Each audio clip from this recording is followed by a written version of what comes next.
Before the sun rises over these ancient stone statues, the thick braided ropes binding them are snapped by the morning gale. It's an omen. Here, panic unfolds. A laboring mother is desperately ordered to delay birth until dawn. But new life can't be controlled. Twins are born, one at night, the other at dawn. A wide-eyed elder steps forward, shouting they are destined to rule over the Sugai. This page shows the quiet aftermath. Hours later, a man sits completely alone, weeping into his hands. Nearby, the two infants rest swaddled together in a woven basket, one with hair pale as morning, the other dark as midnight. From their first breath, these infants fulfill a prophecy. Their birth effectively shatters the family's peace, leaving their father weeping while the twins are categorized by the time of day they arrived. Years pass, and that pale-haired twin, Yuru, seems to have outrun that dark prologue. This page shows him riding freely along a treacherous mountain trail, casually admiring the clouded sky. He's completely at ease in the wilderness. Noting the worsening weather, he calmly decides to head back to tend the fields, approaching his day with a strict practical rhythm. This wide establishing shot reveals the massive scale of his home, a sprawling, terraced village carved directly into the high mountains, heavily fortified and entirely isolated. It's an unforgiving landscape. When Yuru returns, a younger boy named Danji intercepts him, loudly scolding him for hunting alone, echoing their anxiety about the dangers lurking in the peaks. Yuru waves the concern away. He casually points to the weathered stone wolf statues guarding the path, expressing absolute confidence that Sayu-sama will watch over him. He backs up that confidence with concrete results. This sequence highlights the large pheasant hanging from his saddle, a difficult catch that instantly draws hungry, excited looks from his neighbors. These interactions frame him as a beloved, essential pillar of the community. Farmers pause their harvest to greet him warmly, and a local mother immediately demands her son mirror Yuru's tireless work ethic. By mastering this harsh environment and bringing in vital food, Yuru secures his own independence. He flawlessly executes his duties, and in exchange, the village grants him the freedom to roam. But that open mountain air is a facade. Following Yuru away from the lively courtyard takes us deep into a dim, flickering subterranean corridor. This panel reveals a massive wooden cell sealed with the same sacred ropes from the prologue. Inside, dressed in the pristine robes of a shrine maiden, sits his twin sister, Asa. Despite the thick wooden bars separating them, these panels capture a quiet warmth between the siblings. Yuru drops his hunting gear to sit on the cold floor, met by Asa's gentle, unbroken smile. The conversation quickly turns to survival. Here, Yuru details his worries about the failing harvest and a lack of rain, laying out his plan to hunt and salt meat to keep the village fed through winter. The mention of a food shortage triggers Asa's deepest anxiety. With a sudden shift in demeanor, she asks if the villagers, and worse, if Yuru himself, will abandon the mountain for work in the lower lands, just like their parents did. Yuru's response is immediate and fierce. This sequence focuses on his clenched fist and resolute expression as he vows to never leave. He explicitly states he trained to hunt for one reason: to become indispensable to the village's survival. Yuru's commitment to the mountains is purely functional. He explicitly trained as a hunter to make himself indispensable to the village's food supply, ensuring he never has to choose between survival and staying by Asa's side. The isolation of their mountain is only occasionally broken by outsiders. These panels show the arrival of Dara, a rugged merchant acting as the village's sole tether to modern society. Dara brings a stark reality check. This scene depicts him trading salt and medicine while casually mentioning a failing economy and a pandemic raging through the cities below. Yet Yuru shows zero interest in the macro politics of the lower lands. The focus here lands entirely on his grateful smile when Dara tosses him a colorful temari ball, a rare, simple comfort he can bring back to Asa. When the merchant eyes his hunting gear for a lucrative trade, Yuru politely refuses. His bow and arrows are the tools that secure his place on the mountain, and they are strictly not for sale. To Yuru, the outside world offers nothing but disease, economic ruin, and the threat of separation. The lower lands are a risk to his vow, driving him to draw the borders of his world tighter, locking himself in alongside his sister. High on a winding mountain path, the merchant Dara begins his descent toward the lower lands. In this village, leaving for work is usually a one-way trip. Those who go rarely return. While Danji stares longingly at the path down the mountain, Yuru stays focused on the dirt. He binds a fresh sheaf of wheat with practiced, steady hands. To him, a lifetime spent in these fields is exactly what he wants. Yuru's protective streak centers on his sister, Asa. She holds a duty so important and so sensitive that her very existence is kept secret from almost everyone, including Danji. In this community, safety is defined by two things: the isolation of the mountain and the absolute concealment of the girl. That isolation is suddenly tested by a heavy, rhythmic thumping that vibrates the air, causing the mountain wind to stutter. Yuru points to the sky at a perfectly straight white line. To him, this isn't an engine exhaust, it's a dragon wind, a sign of a world he only understands through folklore. But the sound changes, becoming deeper and more oppressive. Yuru lifts a handful of dry dirt and lets it slip through his fingers. He can feel the air current shifting. His hunter's instincts tell him that whatever is making that noise is closing in. The trees begin to thrash as a massive, invisible weight pushes down. The rhythmic pulsing is now loud enough to drown out the wind. The villagers look for dragons, having no words for the approaching mechanical reality. A deafening crack shatters the sky. This wide shot reveals the truth. The entire mountain was enveloped in a massive energy dome that has just fractured into shards of light. 3 modern helicopters descend. Their spinning blades create a jarring sight, hovering over the weathered stone statues guarding the gates. Panic erupts instantly. Below the metal giants, villagers are paralyzed, staring at machines that shouldn't exist in their world. Men in urban camouflage and black balaclavas fast rope from the machines. Within seconds, a soldier has a gloved hand clamped over a villager's mouth and a combat knife pressed to his throat. Granny Yamaha instantly realizes the barrier has been undone from the outside. She orders her men to find and hide Yuru, suspecting he is the primary target. This isn't a random raid. It is a coordinated strike team moving with professional efficiency to secure the village's most important resident. Yuru and Danji crest a hill toward the lower terraces, hoping to reach safety. But the fields have been turned into a graveyard. Neighbors and friends lie sprawled across the dirt, slaughtered among their scattered farm tools before they could even drop their baskets. The air is thick with the scent of copper. Danji is physically sickened by the scale of the carnage, his mind unable to reconcile the peaceful morning with this sudden mass death. A squad of masked soldiers rounds the corner. They spot the boys and immediately raise their weapons to engage. The traditional life of the mountain has been dismantled in minutes. The precision of modern firearms has left the village defense completely non-existent. As the soldiers level their guns, Yuru shoves himself in front of Danji, using his own body as a shield. In a single motion, Yuru draws his longbow and releases. 2 arrows slice through the air, burying themselves into the shoulders of the gunman. Even against body armor, his precision is lethal. The soldiers return fire. A bullet grazes past Danji's head, shattering the rock behind him with a force no arrow can replicate. Yuru realizes they cannot win this standing up. He drags Danji toward a weathered stone shrine marker, his muscles straining as he slides the massive block aside to reveal a hidden tunnel leading toward his sister. Surviving this invasion requires more than archery.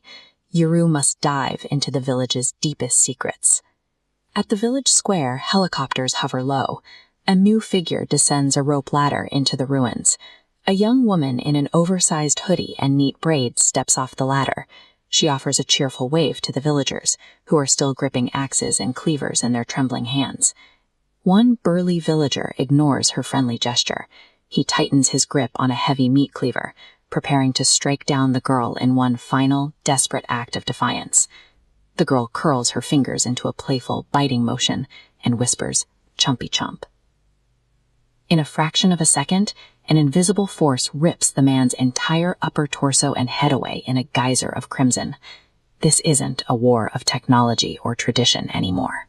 An unarmed girl has just exerted a level of violence that makes the military's rifles look like toys. The sudden eruption of hyper-violent carnage shatters the quiet of a sun-baked mountain village. Without warning, an unseen force begins a brutal massacre in the square. Fueled by pure adrenaline-driven desperation, 3 surviving villagers snap out of their horror.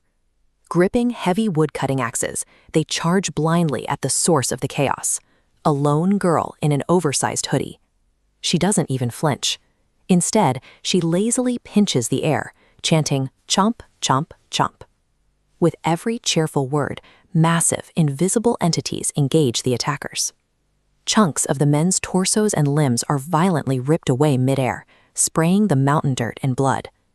The sheer physical trauma is matched only by the terrifying juxtaposition of her demeanor.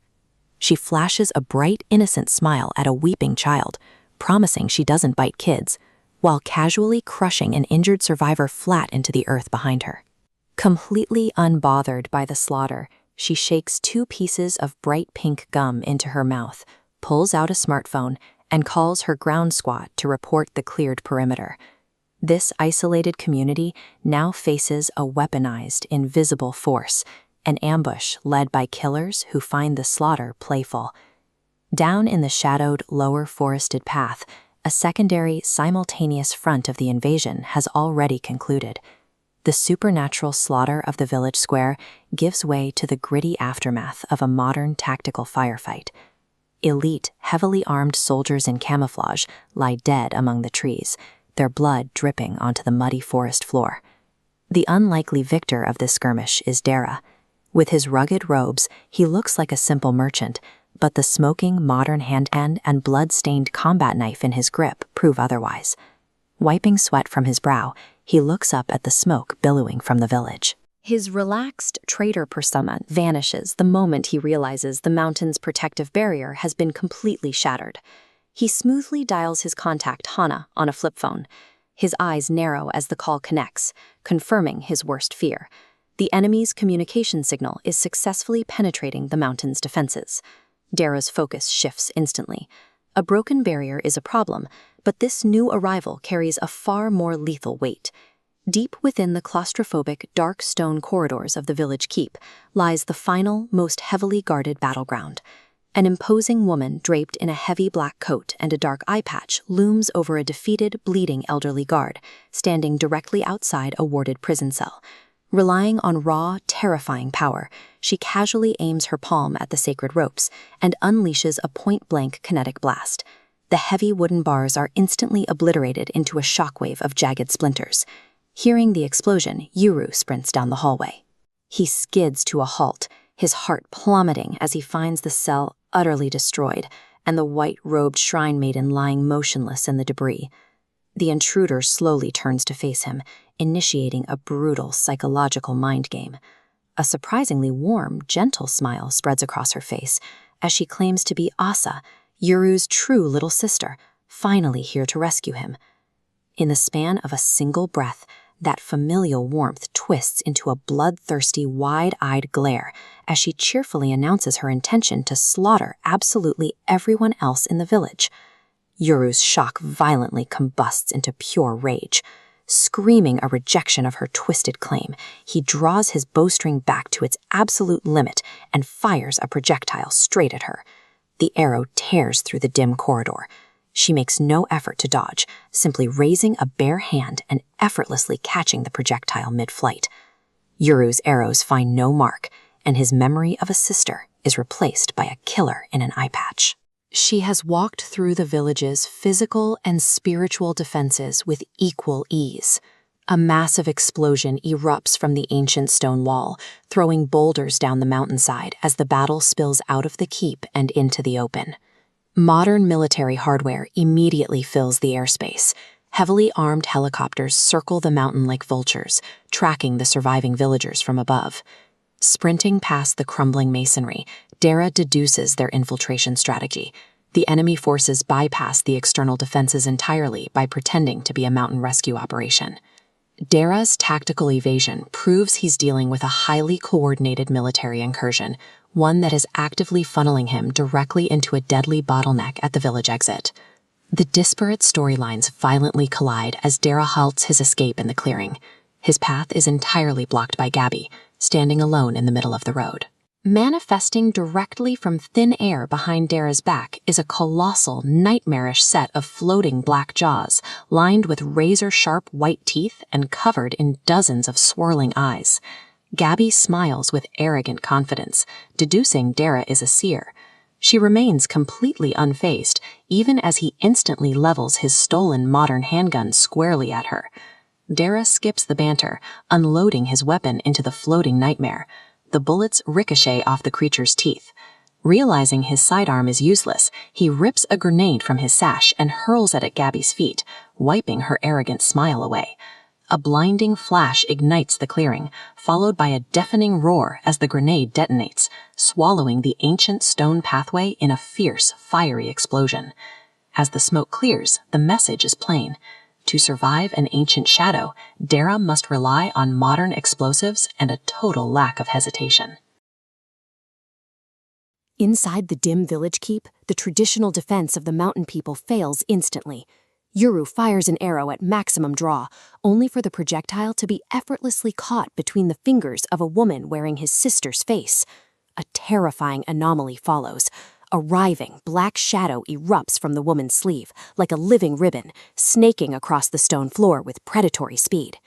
The shadow violently wraps around the throat of the injured village elder, pinning him against the wall as he gasps for air.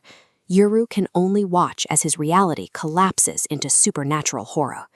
Realizing the village is lost, the elder forces out one final command. He tells Daera to take Yuru and run, ordering them to abandon the keep immediately. This initial skirmish proves that traditional archery is useless here. The village faces a power that is fluid, fast, and entirely indifferent to physical barriers. Daera seizes Yuru by the collar, dragging him through the crumbling ruins, as the village falls into a state of total screaming panic.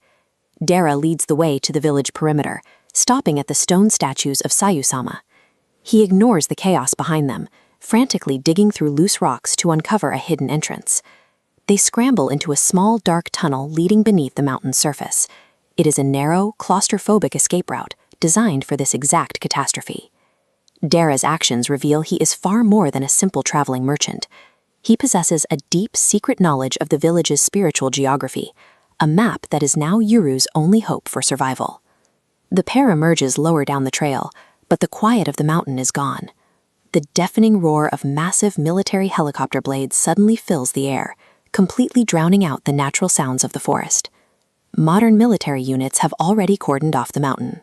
Snipers in the brush paint Yuru and Daera with neon red laser sights as high-tech choppers hover directly over the tree line. The sheer shock of the situation breaks Yuru.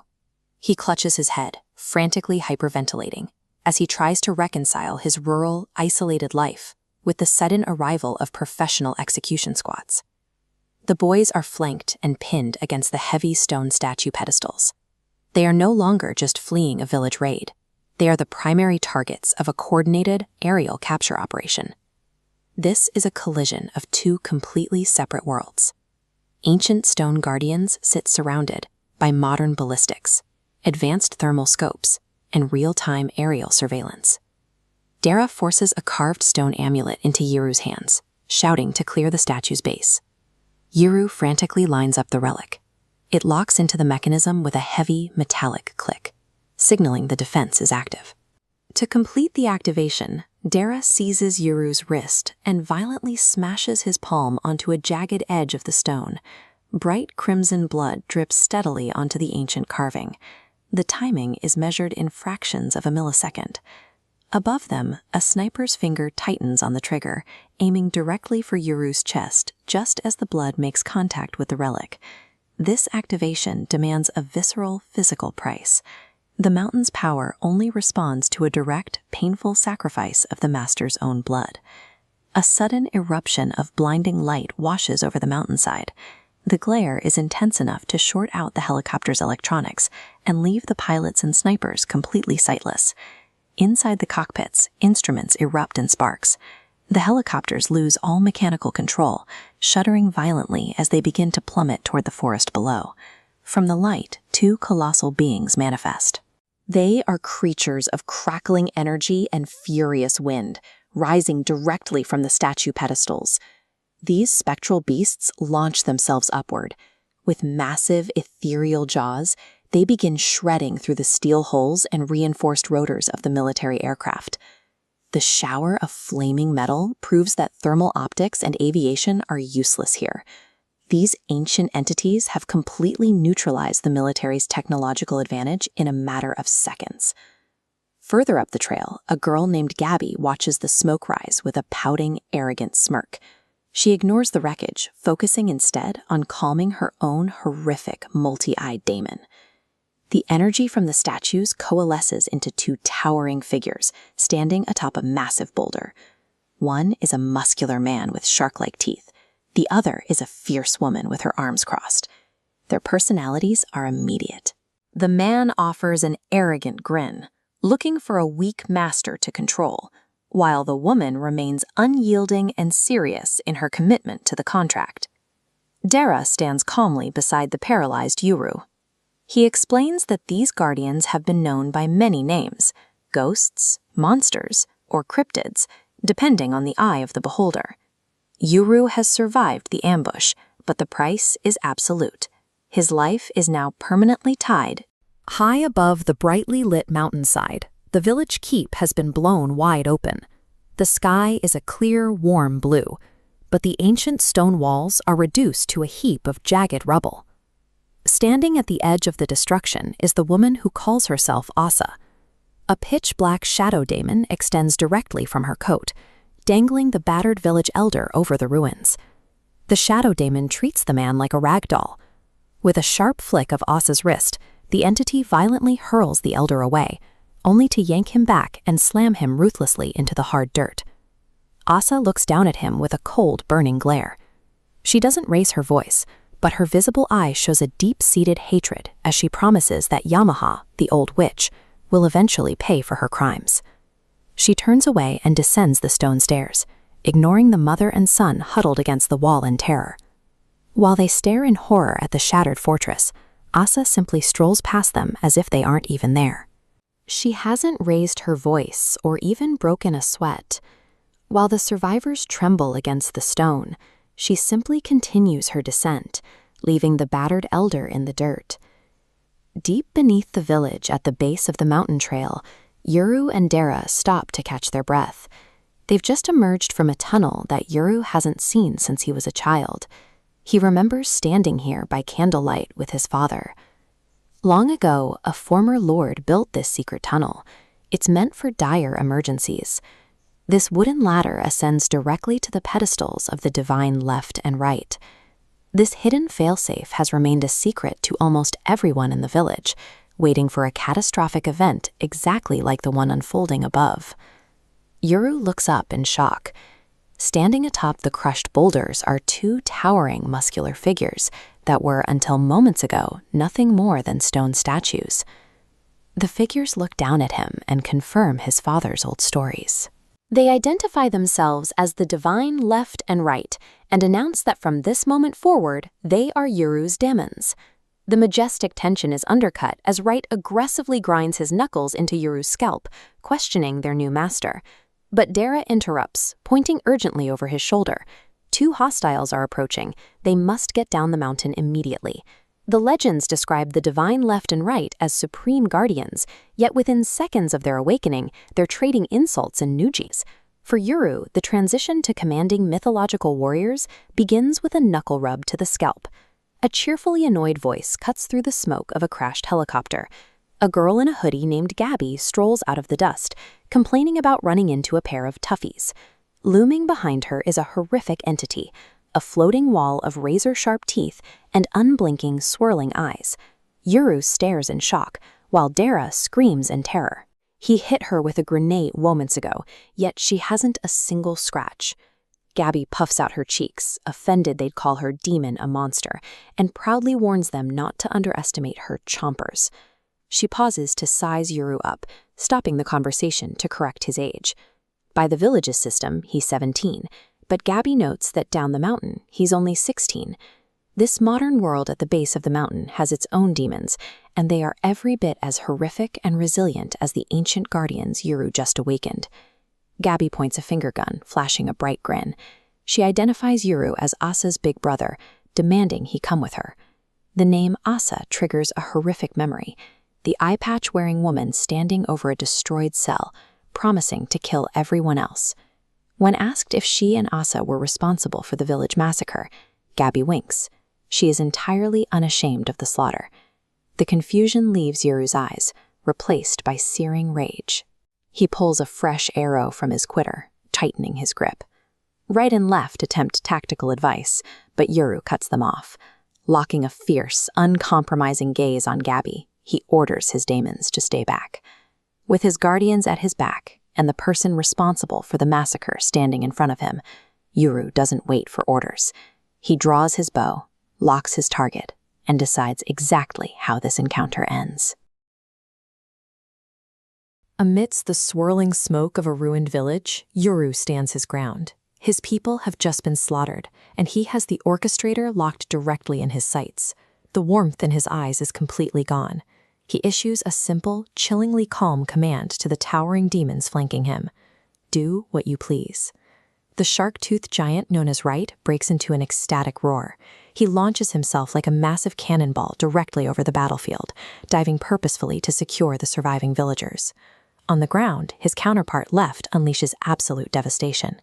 With blinding speed, she buries a roundhouse kick into the center of a monstrous shadow beast, cracking the very stone beneath her feet from the kinetic force. Yuru and his demons have seized complete control of the mountain. Every move they make forces their enemies into a desperate, reactive defense. Facing this onslaught, Gabi scrambles backward in absolute panic. She trips over the uneven ground, just as an arrow buries itself deep into the rocky dirt, inches from her face. Yuru's grip on his bow is shivering. It has nothing to do with fear. It's a massive surge of pure adrenaline driving him as he ruthlessly prepares a second shot. Before he can release the string, the colossal tooth daemon violently whips around, its shadowy jaws snatching Gabi safely out of the air to avoid the hit. Yuru charges forward to press the hunt. He completely ignores Dara, the local merchant, who was frantically waving his arms and begging to just get off the mountain. Meanwhile, Right is sitting with the survivors, genuinely offended. The massive beast is pouting because the children fainted at the mere sight of him. But the comedy doesn't register with Yuru. His thirst for vengeance blinds him to everything else, turning him into a relentless, single-minded hunter amidst the chaos. As Yuru closes in, a new figure intercepts. A girl in a black coat dives into the line of fire to shield Gabi. Despite the arrow pointed at her throat, the girl doesn't flinch. She simply identifies herself as Asa, Yuru's true little sister. Yuru violently rejects this. In his mind, this is an impossible lie. His real sister is safely tucked away at the village keep, carrying out her duties. But his own daemon contradicts him. Right takes a deep breath, sniffs the air, and confirms the undeniable truth. The blood running through this girl's veins smells exactly like Yuru's. The tension snaps. Asa realizes her brother actually survived the massacre, and she immediately bursts into tears of profound, overwhelming relief. Yuru stares at the very person he swore to kill, realizing she shares his own blood. Dara abruptly shatters the family reunion. He grabs Yuru and demands they retreat immediately, pointing to the structural collapse threatening the rest of the village. They mutually agree to pull out. Yuru lowers his bow, effectively pausing the conflict, but leaving massive, unanswered questions hanging in the air between them. The group drops everything and breaks into a high-speed sprint down the mountain trail, a frantic physical escape from the blood and rubble. Far behind them, a massive, humming energy barrier materializes. A towering dome of light completely seals the ruined mountain peak away from the outside world. The immediate violence of the village has ended, but the group is now physically severed from their home. They are moving into a world where they have no allies and no place to hide. Suddenly, the reality shifts entirely. The group runs straight into a couple of ordinary hikers, lounging on a bench in brightly colored windbreakers. The contrast is jarring. Just miles from a magical slaughter, these hikers are completely oblivious, casually chatting about a local urban legend regarding a mysterious lost village. Dara and Yuru blur Cass N in a dead sprint, leaving the hikers bewildered by the sudden collision of magical war with their mundane walk. But Dara delivers a chilling warning. The village is erased. The protective barrier is broken. Lying low is impossible because Yuru is now the target. Yuru faces the descent. His home is gone, and the people he trusted have vanished behind a wall of light. He survived the destruction of his home, only to be cast into an unfamiliar reality where his past is a lie and there is absolutely no turning back. Down on the modern gravel road, the brutal tension of the mountain massacre instantly evaporates into a frantic escape. Dara is moving fast, shoving Yuru's woven basket and hunting gear into the open trunk of a silver hatchback. Look closely at Yuru's face in this panel. He stands rigidly, sweating in sheer terror at the metal vehicle. Contrast that with the massive demons, left and right, casually towering on the roof, entirely unbothered by the mortal panic directly below them. The driver steps out. This is Hana, Dara's junior and a fellow demon retainer. She introduces herself quickly, but the urgency remains. Dara points up to the demons, scanning the perimeter to confirm the path is clear. But they hit a massive roadblock. Yuru takes a trembling step back, flat out refusing to get inside what he calls an utterly bizarre contraption. Dara desperately translates the technology, explaining that the automobile is made of iron and serves as a carriage for the world below the mountain. The ancient beings still give them a blank, bewildered stare. Frustrated, Hana violently slaps the hood of the car, screaming that the horses are in here. That physical, aggressive explanation finally bridges the gap for the ancient beings. Yuru reluctantly climbs in. To survive, he must rapidly adapt to a bizarre, hyper-fast modern reality that defies every rule he grew up with. The hatchback tears down the winding mountain road. Inside, Dara finally leans back in the passenger seat and exhales a long, exhausted breath. He recaps the chaos. They unleashed the divine left and right, took down the helicopters, and successfully kicked the enemy Daemon pair's Tekin. That relief dies instantly. A sharp tapping hits the glass. Left is casually hanging upside down from the roof, peering directly into the passenger window to announce that another Daemon pair is rapidly drawing near. But it's not an enemy. Galloping elegantly outside the speeding automobile is a spectral white horse. Riding it is a serene woman in flowing robes, effortlessly keeping pace with the modern engine. The ancient beings exchange pleasantries, noting it's been about 400 years since they last crossed paths. The rider peers through the window and spots Yuru in the back seat. Notice how her serene smile shifts into an expression of quiet, knowing sympathy. She realizes the heavy burden placed upon a child who now commands the twins who sunder day and night. With a final neigh, the horse accelerates, leaving the car behind in a trail of ethereal light. Hana and Yuru are left clutching their seats, their jaws completely unhinged in absolute wide-eyed shock. While the modern world is terrifyingly alien to Yuru, the Shadow Realm itself operates on rules completely untethered from human boundaries, seamlessly crossing between ancient magic and modern highways. Back up high on the old Higashi village trail, the magical flight is gone. Asa sits on a fallen log in the grim, silent woods. Beside her, Gabby rests her head, bleeding heavily into her oversized hoodie by a weathered stone marker. Heavy boots crunch against the dirt. Kagemori arrives with a masked tactical rescue squad. He takes one look at Gabby's blood-soaked clothes, and his expression immediately tightens.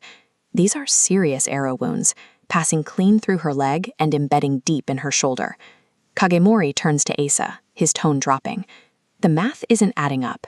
Yuru escaped with a highly dangerous older man, and Kagemori needs to know exactly how they lost control of the situation. Gabby casually mentions the man was called Dara. Watch Kagemori's face. The realization hits him like a physical blow. He screams the name, Tadera. Covering his mouth, he grasps his massive miscalculation. Without his Daemon retainer, his soldiers walk directly into an unwinnable slaughter. Asa lowers her head, her visible eye filled with heavy guilt. She made the emotional call to let her brother go, and that single decision directly resulted in the brutal crippling of her own squad. A cold drop of water hits Kagimori's glasses. Within seconds, a torrential, freezing downpour washes over the mountain. The tactical extraction turns into a miserable, muddy trudge as the soldiers carry Gabby's stretcher through the rain. Minutes bleed into hours. The heavy lifting and the freezing mud take their toll.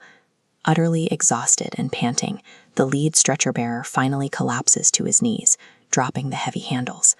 He stares straight ahead in utter despair. He points through the rain. They are looking at the exact same weathered stone marker they left hours ago. This is their 5th time passing it.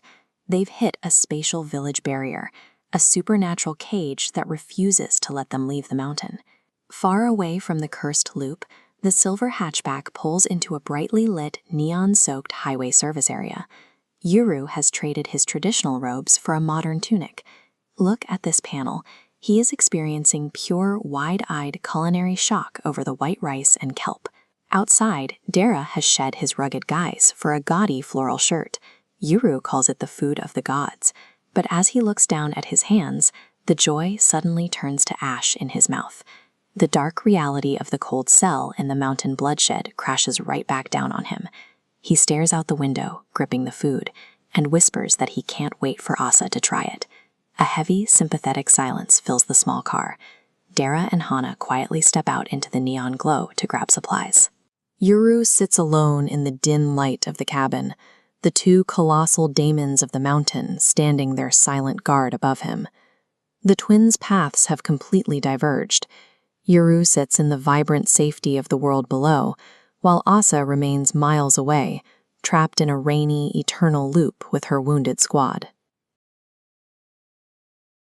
Yuru's first glimpse of the modern world is the neon glow of a highway service area. It is a loud, bustling world that shares nothing with the quiet isolation of his mountain village. Inside a booth, his protector, Hana, stares blankly at the ceiling. She's exhausted, functionally homeless, and suddenly responsible for a teenager she barely knows. Dara doesn't share her panic. He's too busy eating. But even he admits they have a problem. Both his name and face were compromised during the village raid, meaning he has to abandon his old life entirely to stay ahead of their attackers. His solution is a tactical sham, to create a believable social cover and move through populated towns without suspicion. He tells Hana they need to get married. Hana's exhaustion turns to rage. Dara presents brass knuckles as their new wedding rings. It's a pragmatic move. A May-December romance is the perfect cover to rent a home, avoid neighborly suspicion, and get lost in the crowd as a normal family. Hana isn't convinced. She aggressively rejects the whole plan, shouting that she had her heart set on marrying Jason Statham. The bickering is comedic, but the stakes are not. To survive the next few days, they must erase their actual identities and build a fake life from the ground up. Outside the diner, the noise of the highway fades. Yuru sits alone in the dark parking lot, looking up at the 2 massive Daemons perched on the roof of Hana's car.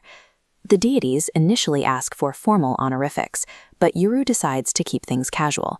He names the 2 giants left and right. The mood shifts instantly. Yuru looks up with a hardened expression and demands the truth about what happened to his twin sister, Asa.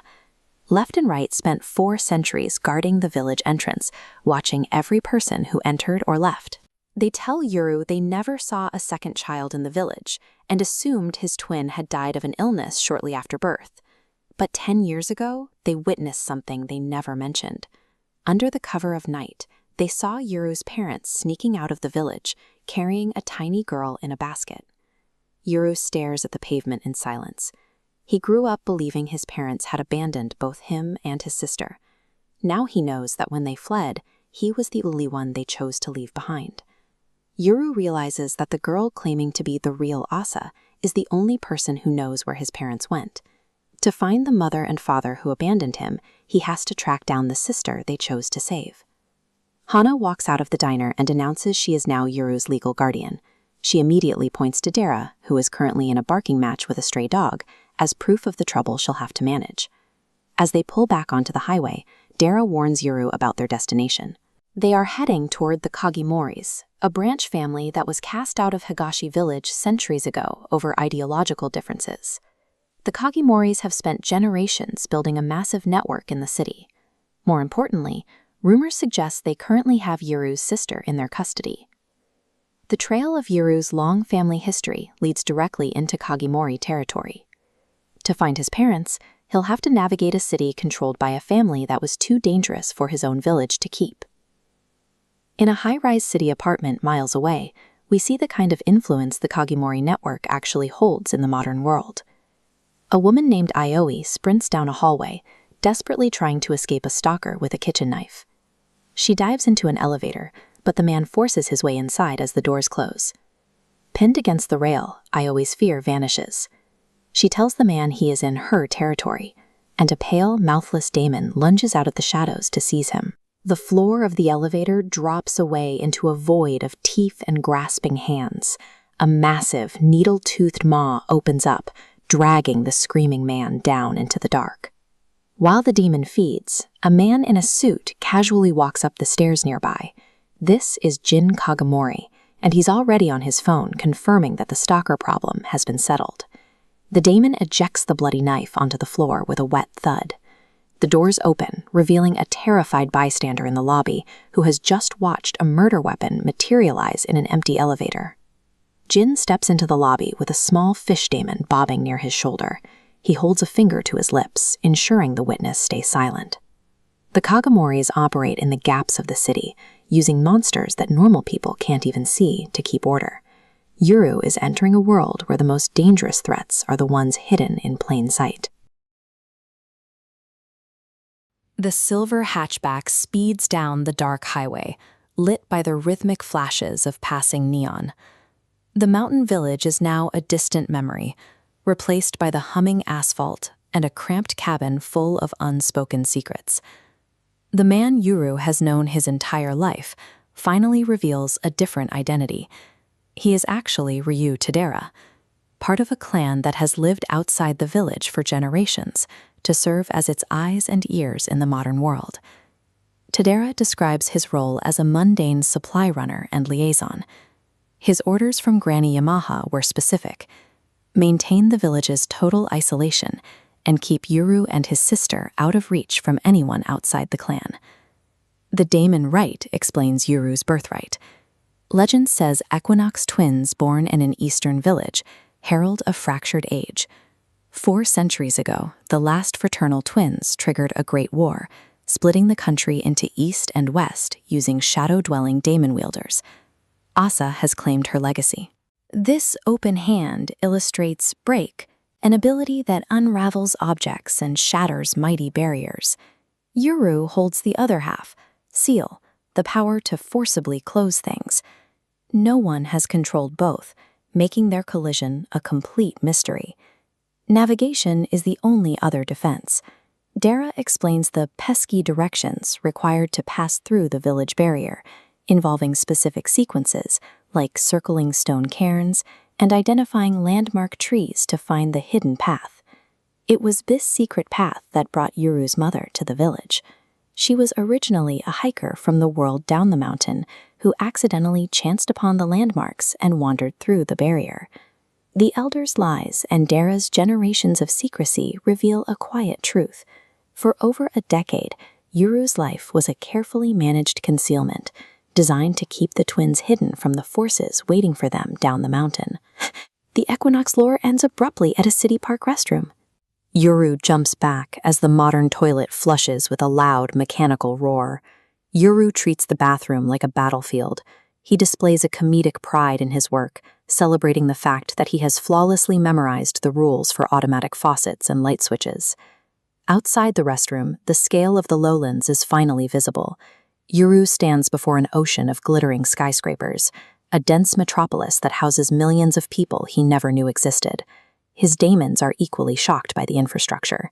They struggle to understand clickety things that start fires, and buildings that house dozens of families rather than a single lord.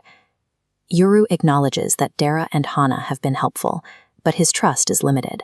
Because they are connected to the villagers who kept his family's history a secret, he views them with a somber, calculating caution. He decides on a new primary mission. Yuru intends to hunt down the girl claiming to be Asa and force her to reveal the truth about why their parents chose to flee the village years ago. Right welcomes the challenge, viewing the hunt as a long-awaited lark after 4 centuries of boredom. Left agrees, noting that she prefers the role of the hunter over being the one pursued. Yuru has no knowledge of modern technology, but he is a skilled tracker. He will apply his survival skills to the concrete forest. Dara tries to explain his flip phone to the group, but the concept is lost on them. He settles for calling it a high-tech smoke signal that can transmit voices over long distances. The group moves into a sprawling apartment complex. After weeks of traveling, they finally have a permanent base of operations where they are no longer forced to live out of a car. Yuru is stunned by the thick tatami mats in his new room. Back in the village, mats this high quality were luxuries reserved only for his sister or the most prestigious occasions. His arrival is interrupted by a sharp strike to the forehead. A tiger-striped cat and a Shiba dog sit nearby, immediately establishing their dominance over the new tenants. Hana introduces them as Kotetsu and Jiro. They are her personal divine guardian demons, living embodiments of the proverb, tiger at the front door, wolf at the back. To hide from their pursuers, they adopt new legal identities. They tape the name Dano over the apartment intercom, signaling that Yuru will now have to use Hana's family name to move through society. Yuru is deeply annoyed by the complexity of modern life. He is frustrated to learn that he cannot hunt or even drive a car without a stack of official permits and licenses. The lethal monsters of the village are now behind him, but they have been replaced by a landscape of complex regulations. Yuru faces a world where his basic acts of survival now depend on the permits and paperwork of a society he barely understands. Hidden away from the bustling modern city, the Kagamori estate looks like a tranquil retreat, but inside the courtyard, Asa is struggling to control her kinetic abilities. A simple exercise to peel an apple goes wrong, releasing a massive shockwave that reduces a solid stone pedestal to flying shrapnel. The noise immediately draws out the head of the clan, Master Kagemori.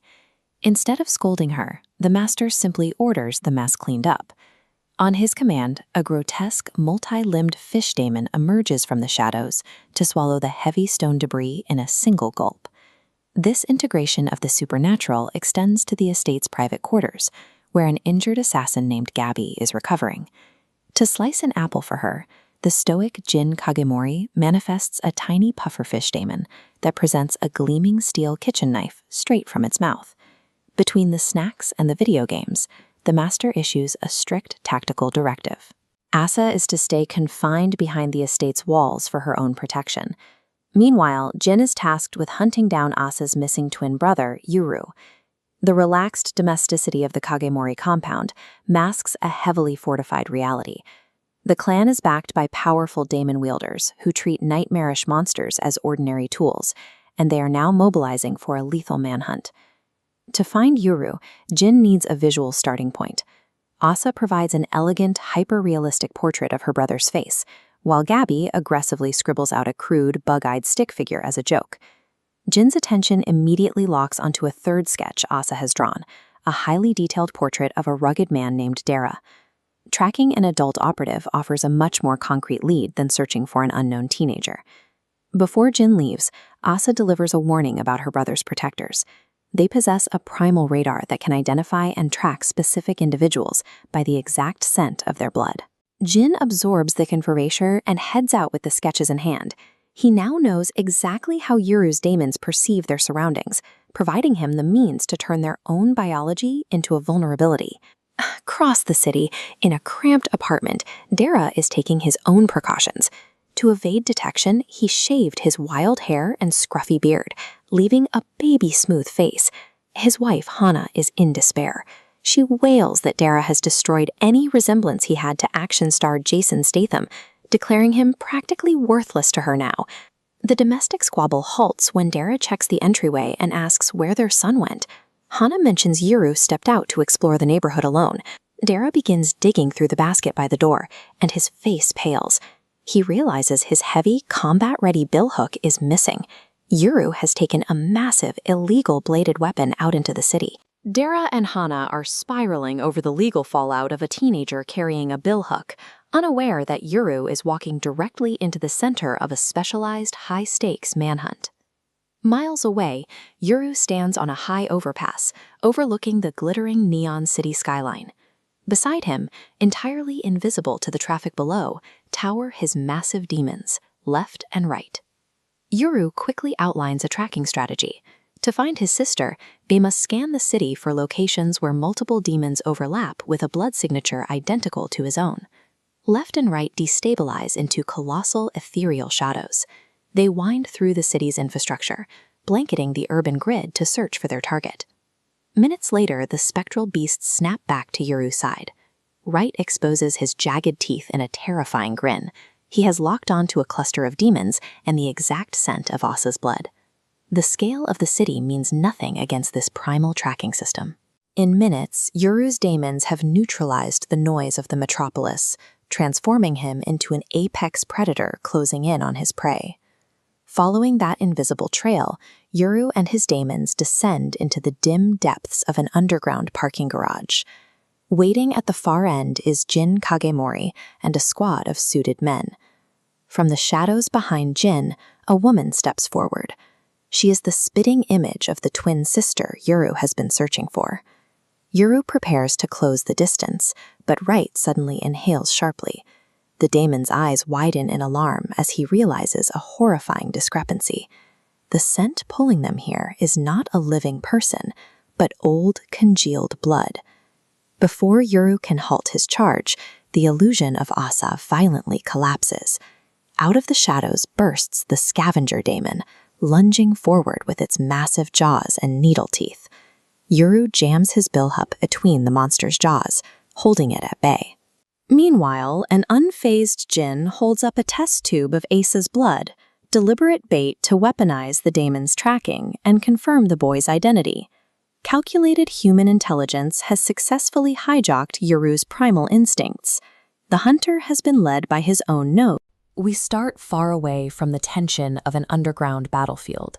In the bright, quiet Dano apartment, the surroundings are peaceful, but the residents are in a state of total panic. Hana and Dara are terrified that Yuru, a boy who has lived his entire life on a secluded mountain, is wandering through a modern city with no idea how the world actually works. Their dread is financial. Yuru has zero health insurance. If he gets injured, Hana and Dara are legally responsible for all his medical bills. Desperate to avoid debt, Hana presents Yuru's tunic to her dog demon, Jiro, to track his scent. We see the intersection of ancient magic and modern tools as the cat demon, Kotetsu, expertly swipes through a GPS tracking app on a smartphone. Having lived with humans for generations, these familiars have fully adapted to digital life. The map reveals a grim reality. Jiro has tracked the scent all the way to Tokyo. Dara realizes that Yuru didn't just wander off. He traveled hundreds of miles to find a fight. This anxiety over medical bills highlights Yuru's extreme vulnerability. Without money or an identity, his solo excursion into Tokyo puts him in a position where any mistake could be life-altering. In the dim, concrete confines of a Tokyo parking garage, the atmosphere shifts. This is where Jin Kagemori has finally cornered his target. Jin explains that he laid this trap to intercept Yuru before the Higashi village elders, who want control of the twins, could strike. Now Yuru is physically caged inside the massive skeletal teeth of the scavenger demon. The shadows behind his men ripple as left and right, Yuru's towering daemons, silently materialize. Ignoring the bodyguard's orders, the daemons saunter forward with heavy footsteps, completely unconcerned that their master is a hostage. Day of the impending fight. By treating the enemy's trap as a convenient storage unit for their master, the demons strip Jin of his leverage. They aren't interested in traditional negotiation. They are looking for a clear battlefield. Jin responds by escalating the violence. His pufferfish demon vomits out a massive arsenal of modern weaponry, including assault rifles and heavy shotguns. The Kagemori men catch the weapons and unleash a relentless barrage of gunfire, lighting up the dark garage with muzzle flashes and high-caliber rounds. When the smoke clears, the demons are unharmed. The bullets just flattened against their skin. Left reveals their bodies are composed of solid stone. A point-blank shotgun blast to Right's face leaves him completely unharmed. Right lunges, crushing the steel barrel like paper, mocking the attackers and their useless toys. Left blocks a heavy steel crowbar with her bare arm, then launches a bodyguard into a concrete pillar with a single kick. Even Jin's katana fails. When he strikes, the steel blade snaps in half against Right's chest, leaving him holding a vibrating hilt. Modern firearms and tempered steel are useless against these entities.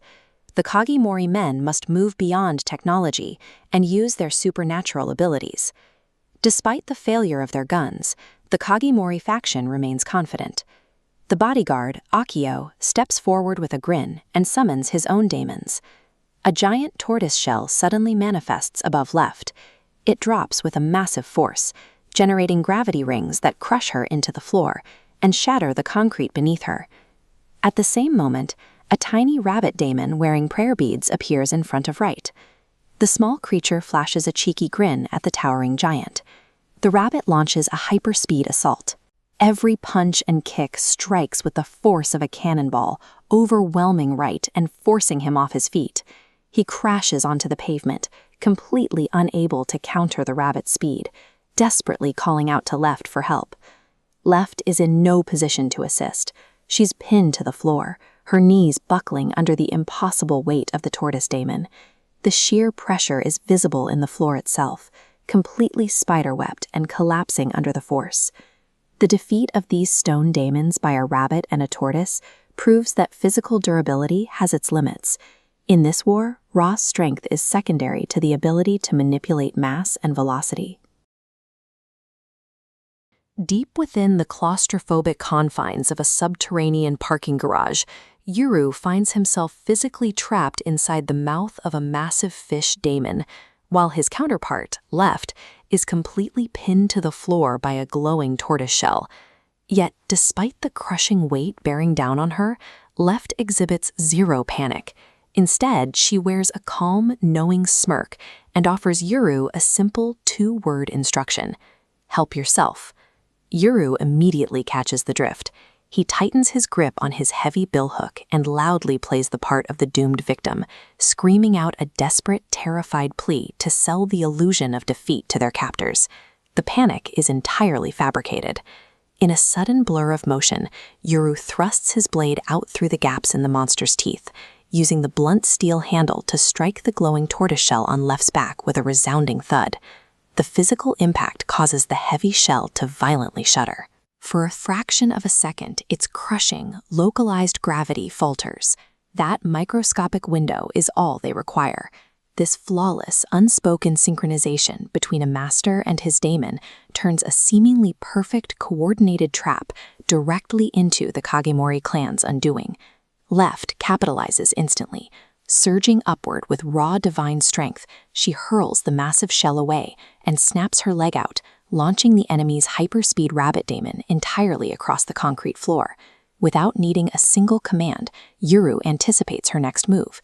He ducks low inside his fleshy prison, giving Left a clear path to deliver a devastating concussive kick directly into the fish monster's face. The sheer physical force behind the strike is overwhelming. The beast's supposedly impenetrable needle teeth completely shatter under the impact, raining jagged splinters across the garage. Lowering her leg, Left surveys the ruined cage, completely unimpressed. She casually notes that she expected the teeth to be harder. By unleashing their divine physical power without restraint, Left and Yuru instantly dismantle the Kagemori's complex, carefully coordinated containment strategy. With the cage obliterated, Yuru bursts from the beast's maw. He sprints at a dead run straight toward the Kagemori leader, Jin, fluidly ducking under a steel spike hurled by a bodyguard without losing a single step. Standing amidst the scattered teeth, Left calls out a sharp, seemingly nonsensical command to her towering counterpart, Right, asking what he does when he leaves the latrine. Grinning wildly, Right understands the code. He raises his massive fists, crackling with raw energy, and slams them together with a thunderous roar. A massive shockwave ripples across the concrete ceiling, instantly shattering every single fluorescent bulb. A cascade of sparks rains down, and pure panic grips the Kagemori men as they are plunged into blinding, suffocating darkness. Standing perfectly still in the pitch-black void, Jin experiences a paralyzing realization. He has become the prey in a hunting ground, exactly as Asa's warning predicted when she spoke of her brother's die-hard hunter mentality. Moving silently through the shadows, Yuru strikes. He sweeps his leg low, taking Jin's feet entirely out from under him and dropping the suited leader hard onto the concrete. By stripping away the environmental visibility, Yuru entirely flips the power dynamic. The bodyguard's modern weapons and numerical advantage are rendered utterly useless against a boy born and bred for the mountain hunt. When a military-grade flashlight finally cuts through the blackness, the Kagemori men freeze in shock. The beam perfectly illuminates Yuru standing directly over Jin, the heavy blade of his billhook pressed firmly against the leader's throat. Before the bodyguards can even twitch, left and right materialize directly behind them. The Kagemori men are bewildered, assuming the Daemons had abandoned their master to flee. Right quickly corrects them, laying out their terrifying core philosophy. Because Yuru is the twin of night, he is perfectly capable of hunting independently in the dark. The Daemons trust his lethality completely and would only intervene if his prey somehow escaped. Ignoring the bodyguards, Yuru keeps his blade tight against Jin's collar. He demands to know if the Kagemori clan ordered the attack on his village and orders Jin to use the smartphone in his pocket to summon Asa to the garage immediately. Yuru's bond with his Daemons creates a tactical fluidity that the Kagemori's reliance on numbers and traditional firepower cannot match. By allowing his entities the autonomy to act on their own terms, Yuru overcomes a rigid enemy command structure. Looking down at the dark blood pooling from Jin's calf, Yuru admits he intentionally cut shallow. Sensing no fatal bloodlust from Jin, he held back, a sentiment Jin coldly respects, admitting he would have reacted in kind to lethal intent. The tension shifts again when Wright steps forward. He points out the tortoise, the hare, and the fish, before turning to Harua and questioning why the final, unaccounted-for pair of Daemons hasn't been brought into the fight. Harua gestures toward the reinforced emergency doors at the far end of the garage, offering a terrifying answer. Those Daemons have been out this entire time. They simply cannot fit inside the room. Pressed tight against the small, rectangular window of the thick safety glass is a single, gigantic, unblinking reptilian eye, staring inward with a monstrous intelligence. Yuru rapidly calculates the odds. He holds the leader at blade point, but fighting here means risking left and right against unseen, colossal horrors lurking just on the other side of that door. So Yuru makes a choice based on the surrounding threats. He steps back, sheathes his billhook to protect his companions, and accepts Jin's offer of a truce to enter the Kagemori compound as an honored guest.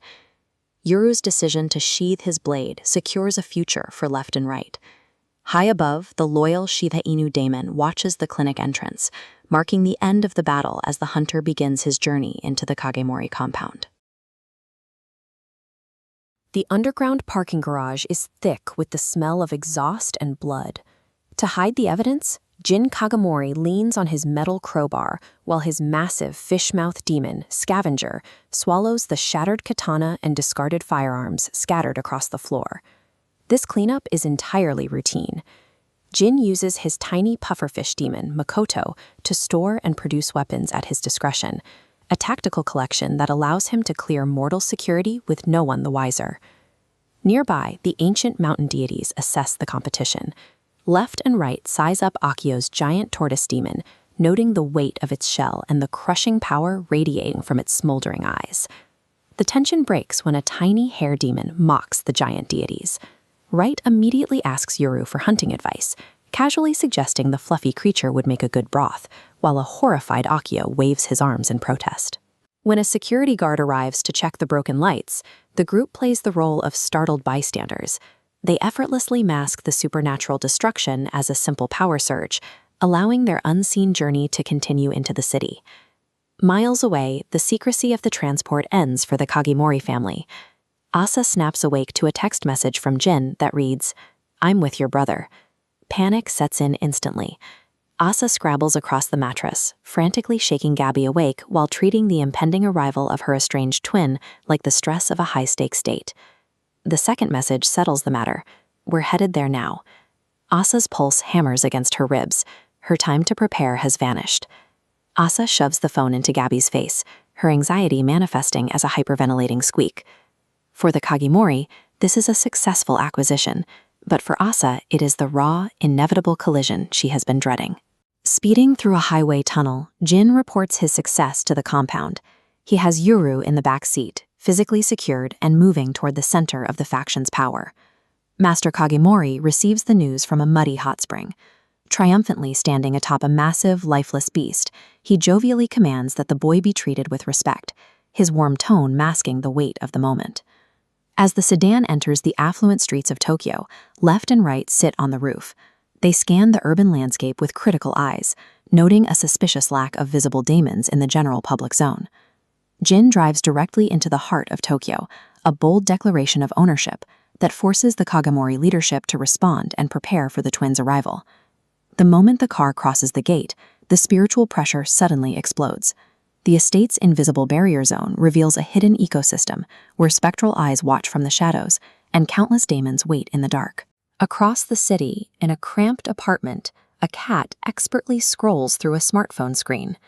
Dara and Hana stare at the GPS location of the estate, drained but tracking every move. Dara's plan is casual and confident. He pulls a gaudy floral shirt over his tank top and announces he will just catch a cab and walk into the enemy compound to retrieve their son. While the Kagimori rely on ancient spiritual fortifications, Dara treats the rescue like a simple social studies lesson, signaling that multiple forces are now converging on this single point. Jin parks in front of a majestic traditional entryway. The elegant wooden architecture and stone steps look completely out of place in modern Tokyo, marking the hidden heart of the Kagimori power. Asuma Kagimori steps out from the shadows. Dressed in traditional robes and carrying a glowing paper lantern, he greets the group with a serene, unreadable smile. Asuma misses nothing. He instantly spots the fresh blood on Jin's leg and sizes up the raw power of the mountain deities with profound, calculating curiosity. This polite reception is a display of absolute confidence. Asuma's smile is designed to psychologically disarm Yororu before the boy even crosses the threshold. That deceptive calm breaks when the heavy sliding doors clatter open. Footsteps pound against the wooden planks as someone rushes toward the courtyard. Asa stops dead at the top of the stairs. Her chest heaves, her single visible eye wide with overwhelming emotion as she finally sees her brother. At the bottom of the steps, Yororu freezes. His breath catches in his throat as his eyes lock onto hers, burning with a storm of fury and betrayal. The web of factions and the weight of the Kagimori compound vanish in this moment. The entire escalating conflict has now boiled down to the volatile collision of two siblings finally standing face to face. At the bottom of the grand stone steps of the Kagimori estate, time has essentially frozen for Yuru. He expects to find the fragile shrine maiden he left behind in a mountain cell. Instead, he's staring up at a tall, modern woman rushing out to meet him. Asa is desperate for a connection. She reaches out, overwhelmed with relief, asking for a simple hug. But Yuru instantly bristles. He crosses his arms, leans back, and fiercely rejects the physical contact. Yuru makes his boundaries extremely clear. He's not here for a buddy-buddy family reunion. He is here for answers. Asa straightens up and strikes a deal. She will answer anything, provided she gets a hug afterward. This intensely awkward standoff is interrupted by the arrival of Asuma and Jin Kagimori. But Asa's attention quickly drops from her brother to Jin's leg, where dark blood is actively soaking through his suit trousers. The injury forces the entire group inside. Finding his sister hasn't allowed Yuru to drop his guard. His survival instincts are still screaming, treating the Kagimori estate like a hostile environment rather than a safe haven. Deep inside the traditional wooden architecture of the estate sits a brightly lit, sterile, modern medical clinic. Looking at this photograph, you see a billhook, a curved agricultural tool used for brush.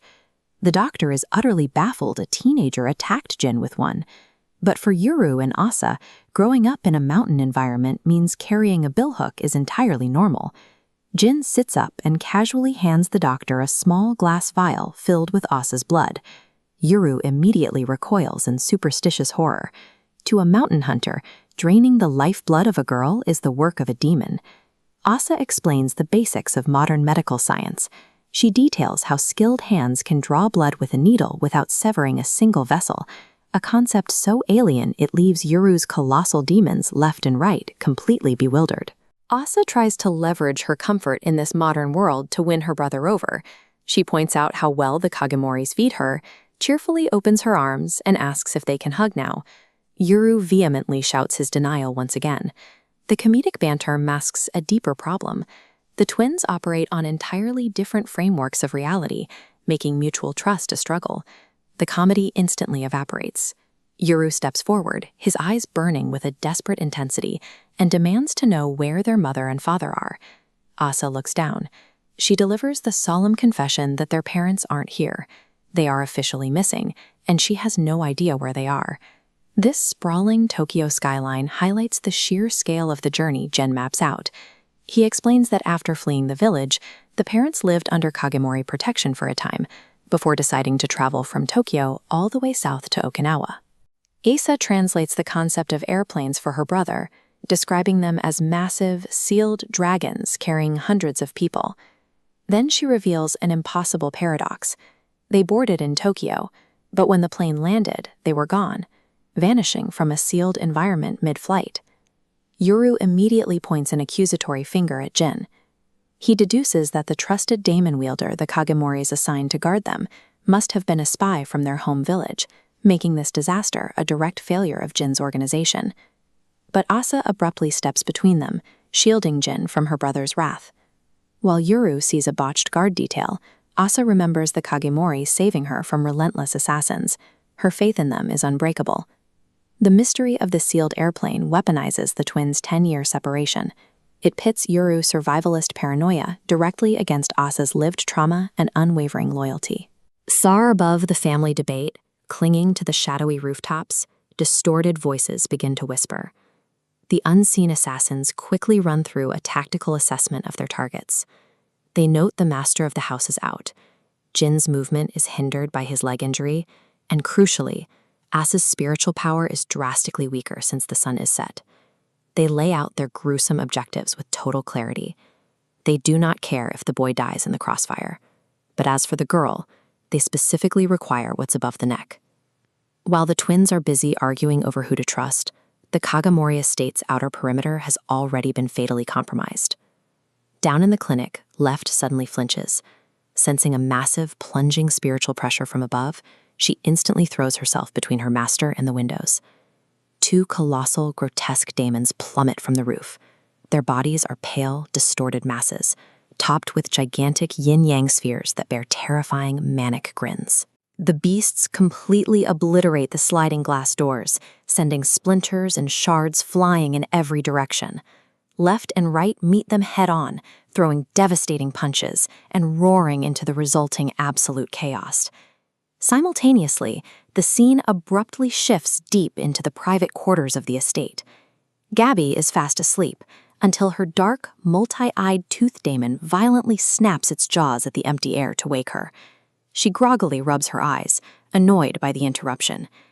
In her open doorway stand two nightmarish intruders, a stitched-together scarecrow woman and a pale humanoid with a terrifyingly wide, needle-filled smile. But Gabby doesn't scream. Entirely fearless, she sits up in bed, flashing a bright, wicked grin right back at the monsters. The brief, awkward window for family reconciliation has been violently slammed shut.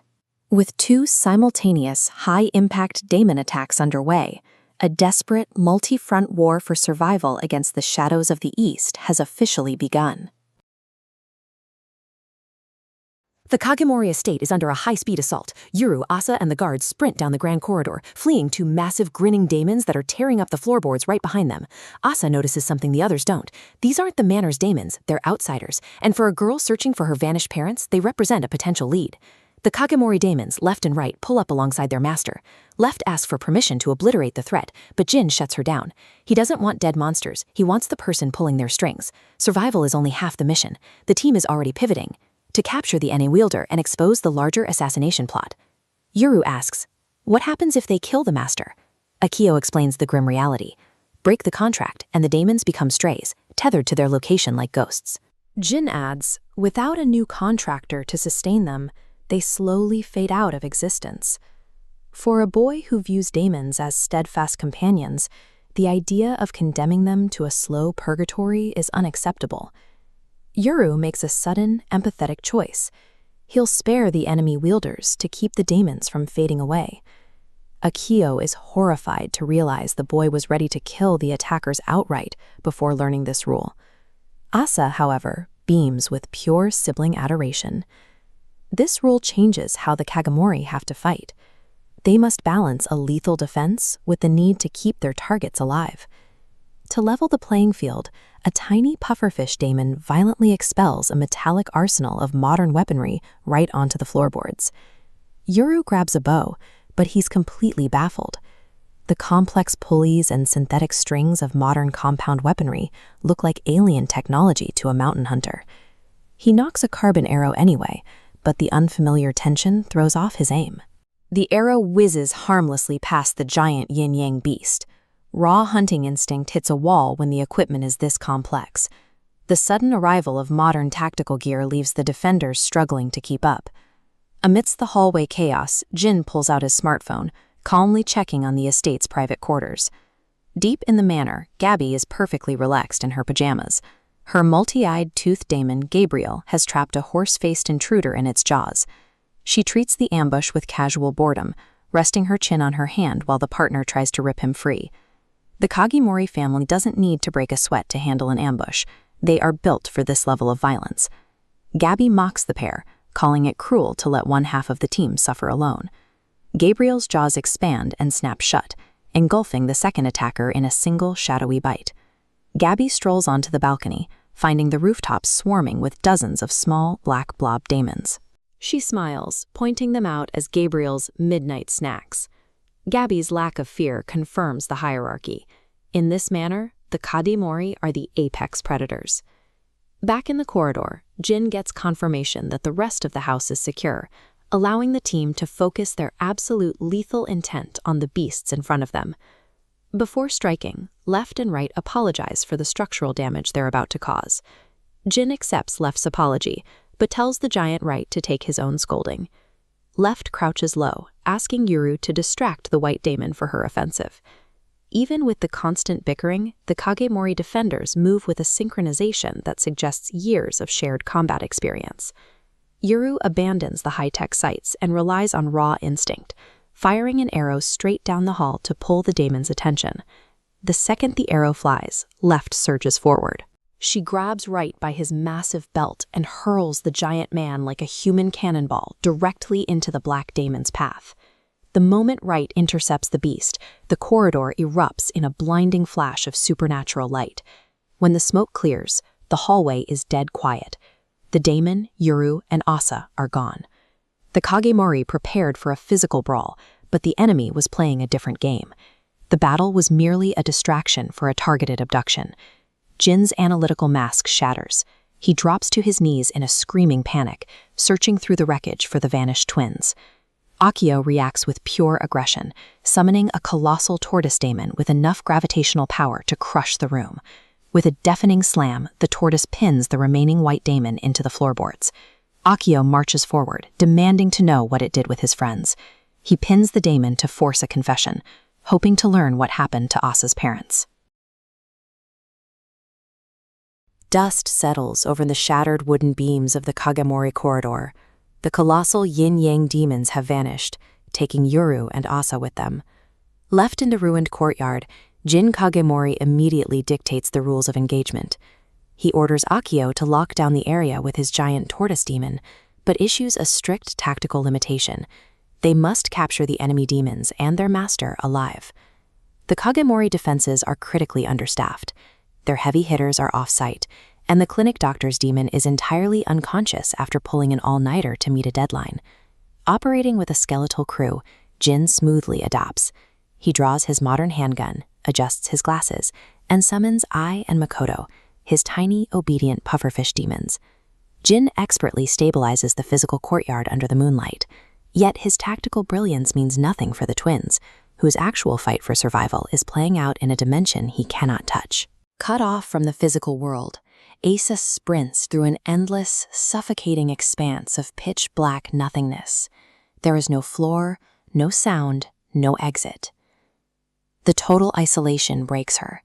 She drops to her knees, trembling as a deep-seated, paralyzing fear of the dark takes over. Suddenly, a massive silhouette materializes directly behind her. Asa screams in pure terror as the imposing, shark-toothed giant reveals himself. Wright leans down, taking a heavy sniff of the cold air. Instead of attacking, he marvels at the absolute gloom, reaching out blindly to pat Asa on the head and calm her panic. The casual comfort evaporates instantly. Wright reminds Asa of their unprovoked scuffle back in the village, flatly declaring himself her natural enemy. They pause to argue semantics in the dark. Wright tries to recall how she 86'd his power, while Asa politely suggests the word cancel. He explains that as a divine guardian, his biological imperative is to stop powers like hers from running wild. Asa faces a brutal paradox. She must ally with the entity forged to neutralize her existence. Miles away, Yuru stands in the exact opposite environment, an endless, shadowless room of blinding white. Left drops in from the invisible sky with a heavy thud. Scanning the geometric lattice around them, she deduces they are locked inside a spherical dimensional barrier created by the demon pair. While Asa panics in the dark, Yuru remains entirely unbothered. He casually checks his bow's string tension. Yuru uses Left's blade as a target, but his arrow strikes her square in the forehead. Yuru drops his jaw in horror. Left casually explains that as a stone creature, taking the hit is more efficient than dodging. Left asks why he isn't frantically searching for his sister. Yuru just smirks. He knows Asa wields the ultimate dimensional power of break, making any magical trap completely irrelevant. The psychological prison entirely misfires on Yuru. His grounded hunter instincts and absolute trust in Asa's abilities strip the white void of its intended terror. Back in the physical courtyard, Akio's massive tortoise daemon pins the struggling white sphere to the dirt, crushing it under intense gravitational force. A few yards away, the surface of the black daemon bulges outward and violently ruptures. Wright hits the ground with a heavy thud, carrying Asa effortlessly out of the void. Asa lands gracefully on top of the deflated black beast. Her solitary eye burns with cold, absolute authority. She raises an open palm and violently thrusts it downward. A raw kinetic pulse strikes the beast, instantly snapping the invisible, spiritual tether, binding the daemon to its hidden assassin. Asa breaks out of the ambush and instantly strips the enemy of a colossal asset. Watching from the sidelines, Dr. Sakawazawa tosses a glass test tube cleanly through the night air. It contains a sample of Asa's stored, congealed blood.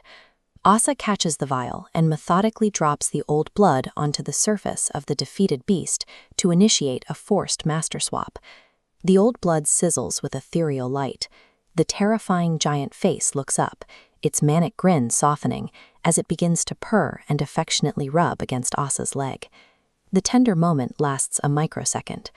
Asa grabs the beast's fleshy side and screams, demanding to know if it swallowed Yuru.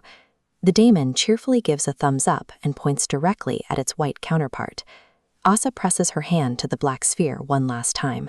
Her visible eye narrows as she issues a final, uncompromising order. Tell her exactly where the old master is hiding. Akio and the doctor stare in complete shock. A teenager was ambushed, trapped in a magical void, and returned 60 seconds later with a newly weaponized pet. Asa overrides the assassination attempt. By claiming the attacker's daemon, she secures her survival and immediately targets the person who ordered the strike.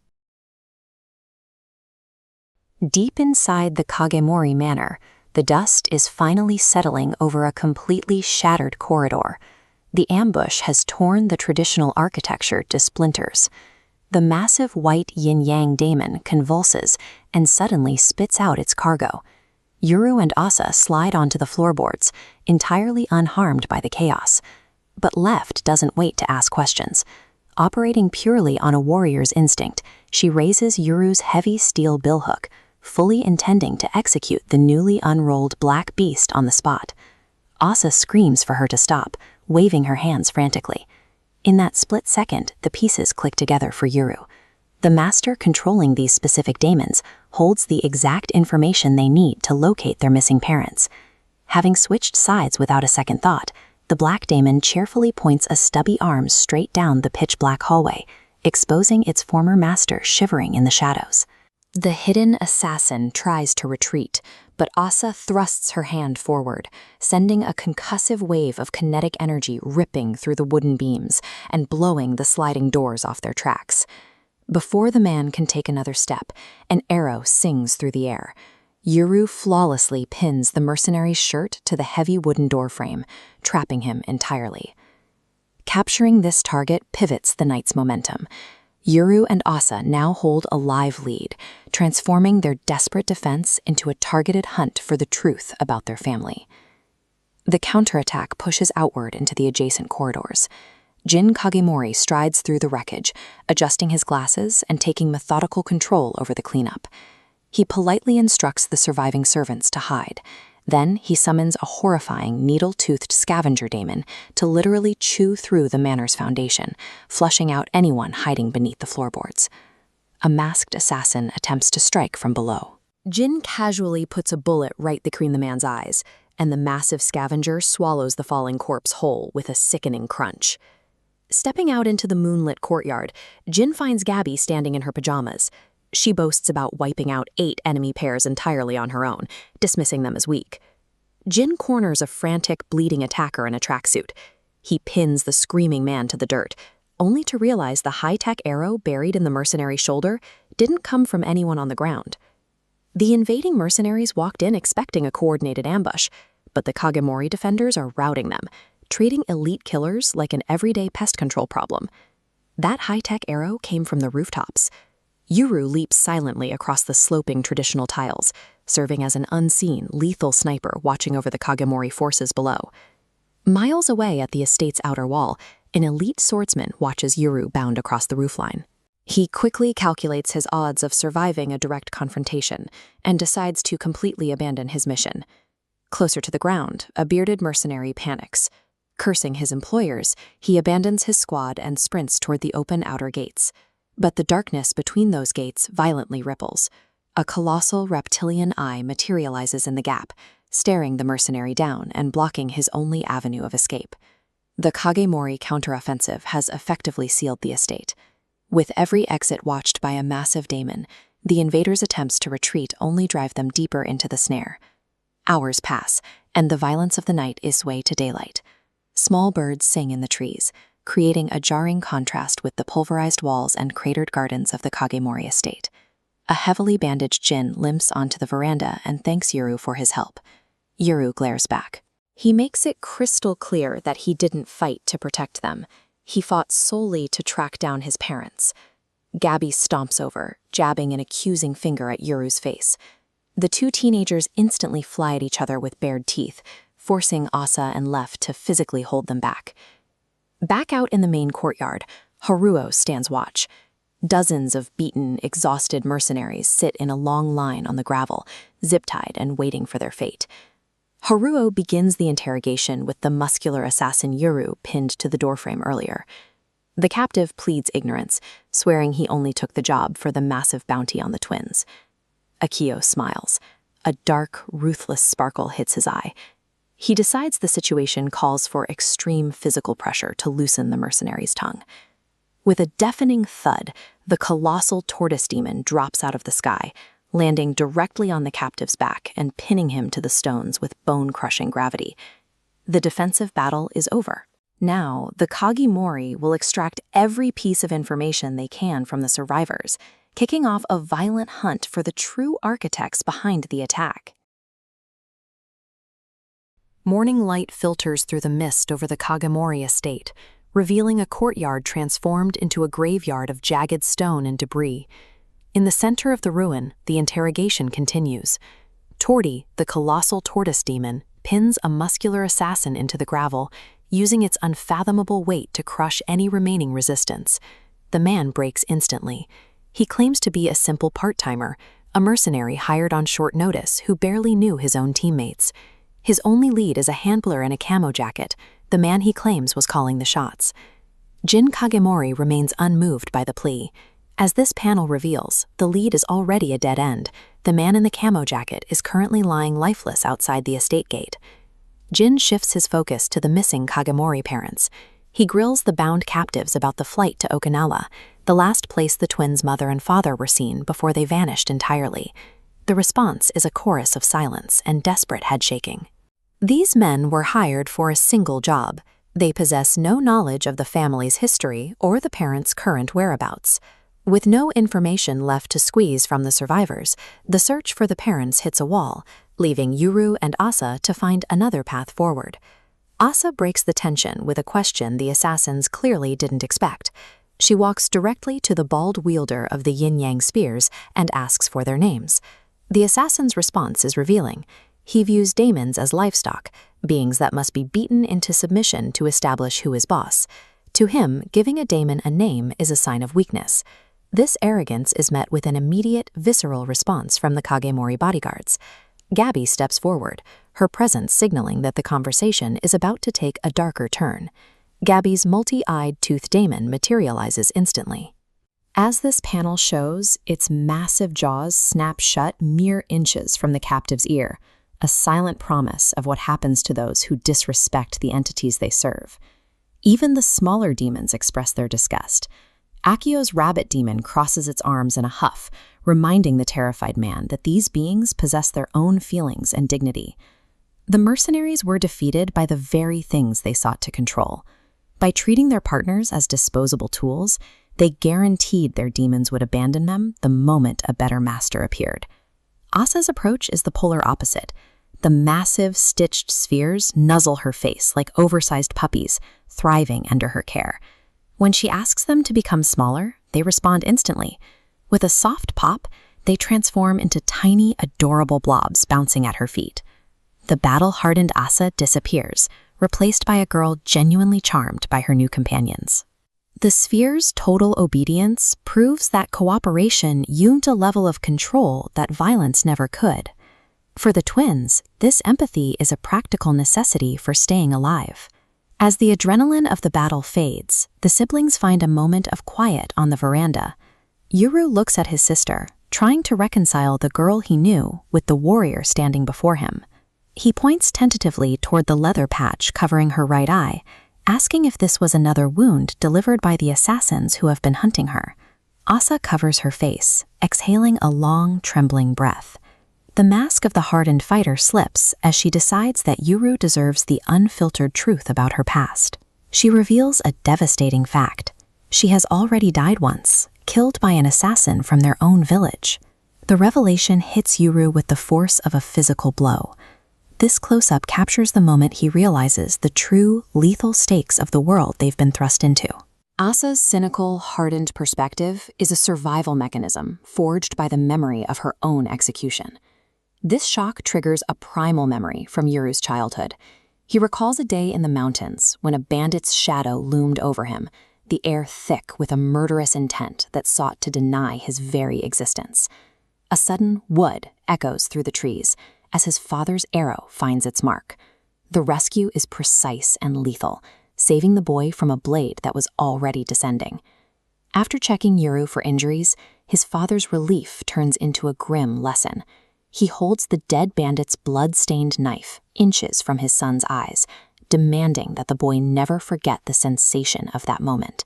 He names the feeling bloodlust, a targeted malice that will haunt the twins for the rest of their lives. Survival in this world requires the ability to recognize this intent the moment it appears and meet it with absolute, unhesitating resolve. Deep in the mountain forest, the violence of an ambush fades into heavy silence. Standing over the freshly slain body of a bandit, Mine grips his bow and pulls the hunting arrow free. He exhibits a cold, professional calmness. After wiping the blade clean, he turns towards his son, Yuru, who sits paralyzed and shivering in the dirt. Mine kneels and physically grounds the boy. He guides Yuru through a series of deep, rhythmic breaths, instructing him to use the exhale to expel the noise and panic from his mind. Mine is instilling a foundational survival tactic. On the mountain, panic is a liability. A calm, orderly mind is a hunter's primary defense against death. Later that night by the campfire, Mine reinforces his philosophy. He explains that a distracted mind creates the disorder that makes any creature vulnerable to a lethal strike. Yuru worries the bandits' crew might retaliate against their home, but Mine dismisses the concern. He insists the village faces no danger from the woods. He then issues a strict, uncompromising instruction. Yuru must hide the attack, mention the bandit to no one, and act as if nothing happened the moment they return home. Mine is teaching his son that the village is just another hunting ground, one where the predators wear familiar faces, and survival requires a permanent mask of normalcy. The next morning, Higashi Village offers a bright, welcoming facade. The sunshine and massive stone statues guarding the entrance stand in sharp contrast to the grim reality of the previous night. This peaceful atmosphere is immediately tested when the stern village elder intercepts them. She is suspicious, demanding to know why a hunter of Mine's skill would spend an entire night on the mountain with no spoils to show for it. Her sharp gaze locks onto a critical flaw in their cover. A dark smear of dried bandit blood is visible directly across the front of Yuru's tunic. Mine doesn't miss a beat. Maintaining a perfectly casual expression, he dismisses the stain as the blood of a rodent they killed for a meager supper. The hunter's philosophy works. By maintaining total composure under intense scrutiny, Mine successfully manipulates the most powerful figure in the village. Deep inside the torch-lit corridors of the keep, Yuru reunites with his mother, Nagisa, and his sister, Asa. The girl is kept in isolation, locked behind the heavy beams of a wooden cage. Yuru executes his father's orders with precision. He throws his hands up with a bright smile, using a cheerful performance to assure his sister that nothing is wrong. While Yuru provides the distraction, Mine leans in close to his wife. He whispers the violent truth of the mountain directly into Nagisa's ear. Nagisa's widened eye betrays her horror, but she immediately suppresses the reaction. She forces a fragile smile, aware that the village guards are watching their every move. The family is now performing a role to survive.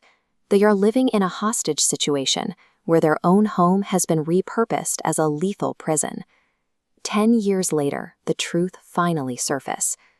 Sitting in a ruined garden in the present day, Yuru realizes that the life he knew was a fabrication sustained by the entire village. Soon after that hunt, his parents fled the village with the real Asa. Yuru was left behind, unknowingly raised alongside a fake sister, while the people of Higashi maintained the lie for a decade. The real Asa now sits beside him, confirming this history. She drops a final bombshell. At 15 years old, she was tracked down and killed by a Higashi village assassin. Mine's desperate cover story had eventually failed. The deception he built to protect his family only delayed a violent end, leaving his true daughter to face a murderer alone. As Asa was assassinated, her consciousness was pulled into a suffocating darkness. This void serves as a bridge between the living and the dead. She navigates a surreal landscape, a winding path of bleached human skulls leading toward a mountain-sized skull. Growing from its crown is an ancient tree with roots that burrow deep into the bone. Standing among thick roots is a towering, white-cloaked spectral figure, the Break Daemon, guarding the border of death. The deity recognizes her arrival, greeting her resurrected form with a chilling declaration. Lo, flesh hath come. Mine's attempt to outrun death resulted in a dark, supernatural pact. To survive the village's reach, his daughter had to cross the threshold of mortality and return with a power that shatters the laws of nature. One moment, 15-year-old Asa is standing in a sunlit garden. The next, her mind plunges into a suffocating, pitch-black void. The memory of a blade tearing through her flesh snaps into focus, and she realizes her life has just ended. Looming above her is a spectral, white-cloaked entity. Its ancient, divine voice cuts through the abyss to deliver a simple, heavy truth. She is dead.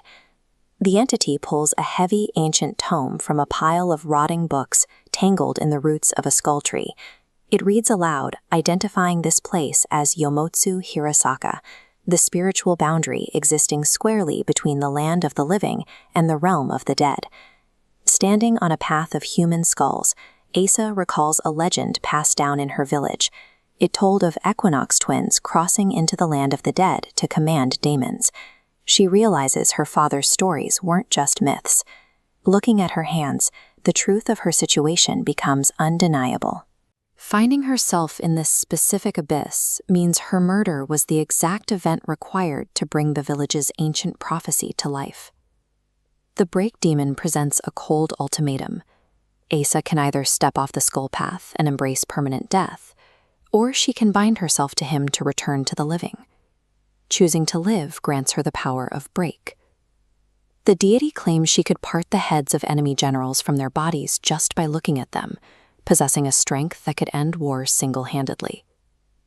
But the bargain comes with a warning. She will be relentlessly hunted for this new power. Asa reflects on her short existence. Her parents were already taken, their fates completely unknown. In her mind, the hell the demon warns her about might have already begun long before she died. To survive, Asa must agree to become a living weapon. The cost of her resurrection isn't just the pain of her past, but the permanent surrender of a life without conflict. Her despair breaks the moment she thinks of her brother. She violently snaps her head up, screaming into the void to demand if Yuru has been killed as well. The break demon answers coolly. He confirms Yuru is not in this realm. If her brother had died, he would have been sent to the deity known as Seal.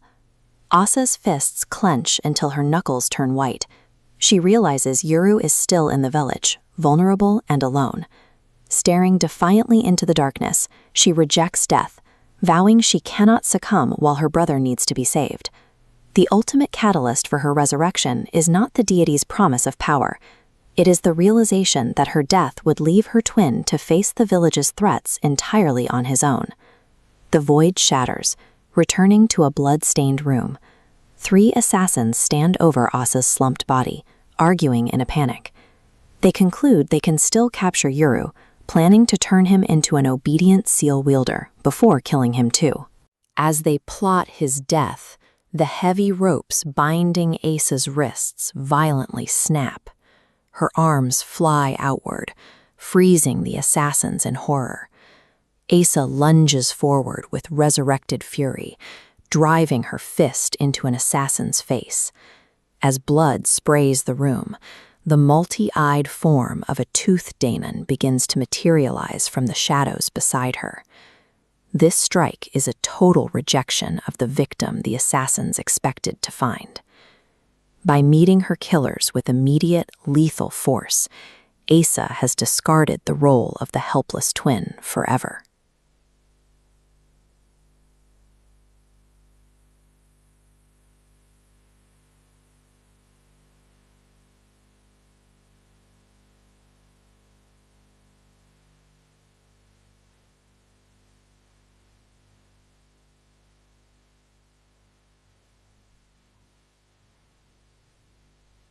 On, her path will be one of her own choosing.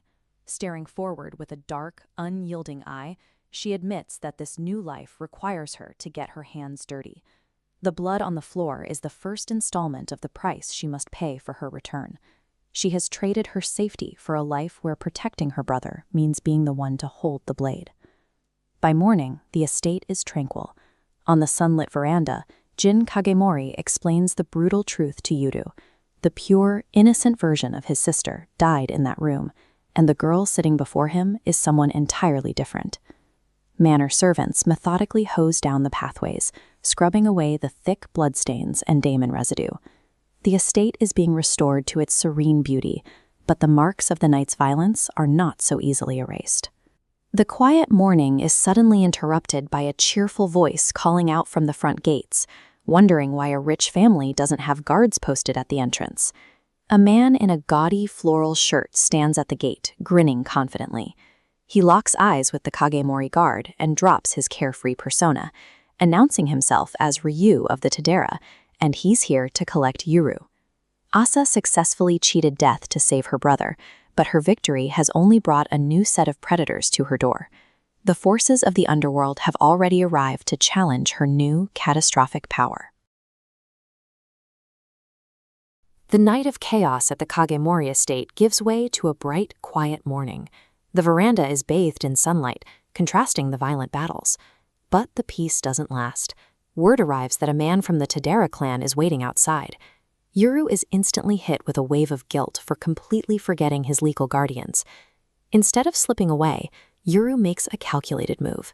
He asks Jin to invite his guardian inside, deciding to force everyone's hidden agendas into the open. Jin agreed, but lays down one strict non-negotiable rule. There will be absolutely no killing this time. Back inside the ruined corridors, the absurdity of the Kagemori household begins to show. Asuma is found strolling peacefully through the splintered wood, elegantly and cheerfully admitting he slept through the entire raid.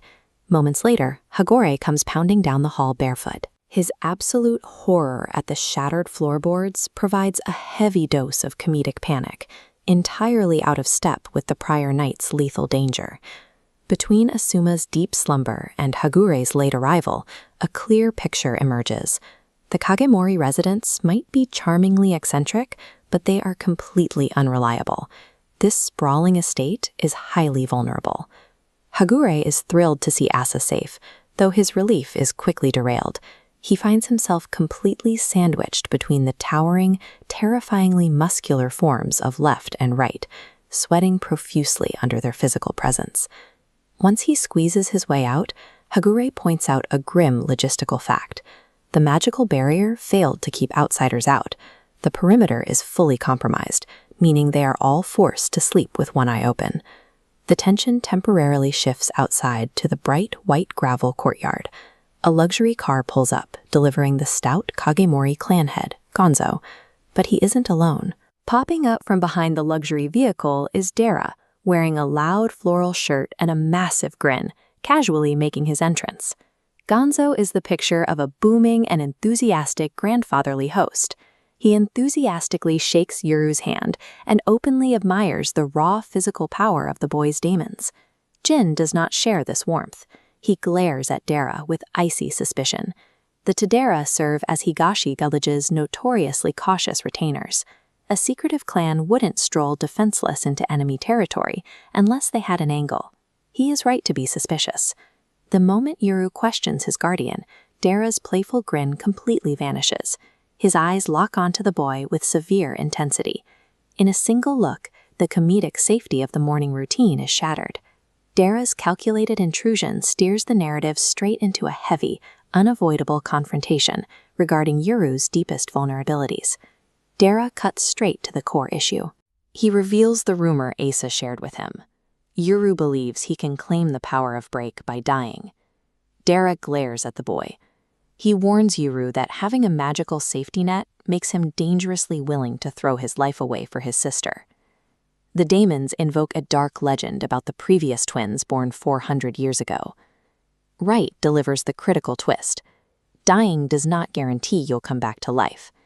Left drops the final crushing blow. One of them did not revive. Yuru and Asa are paralyzed. The romanticized illusion of self-sacrifice is destroyed in seconds.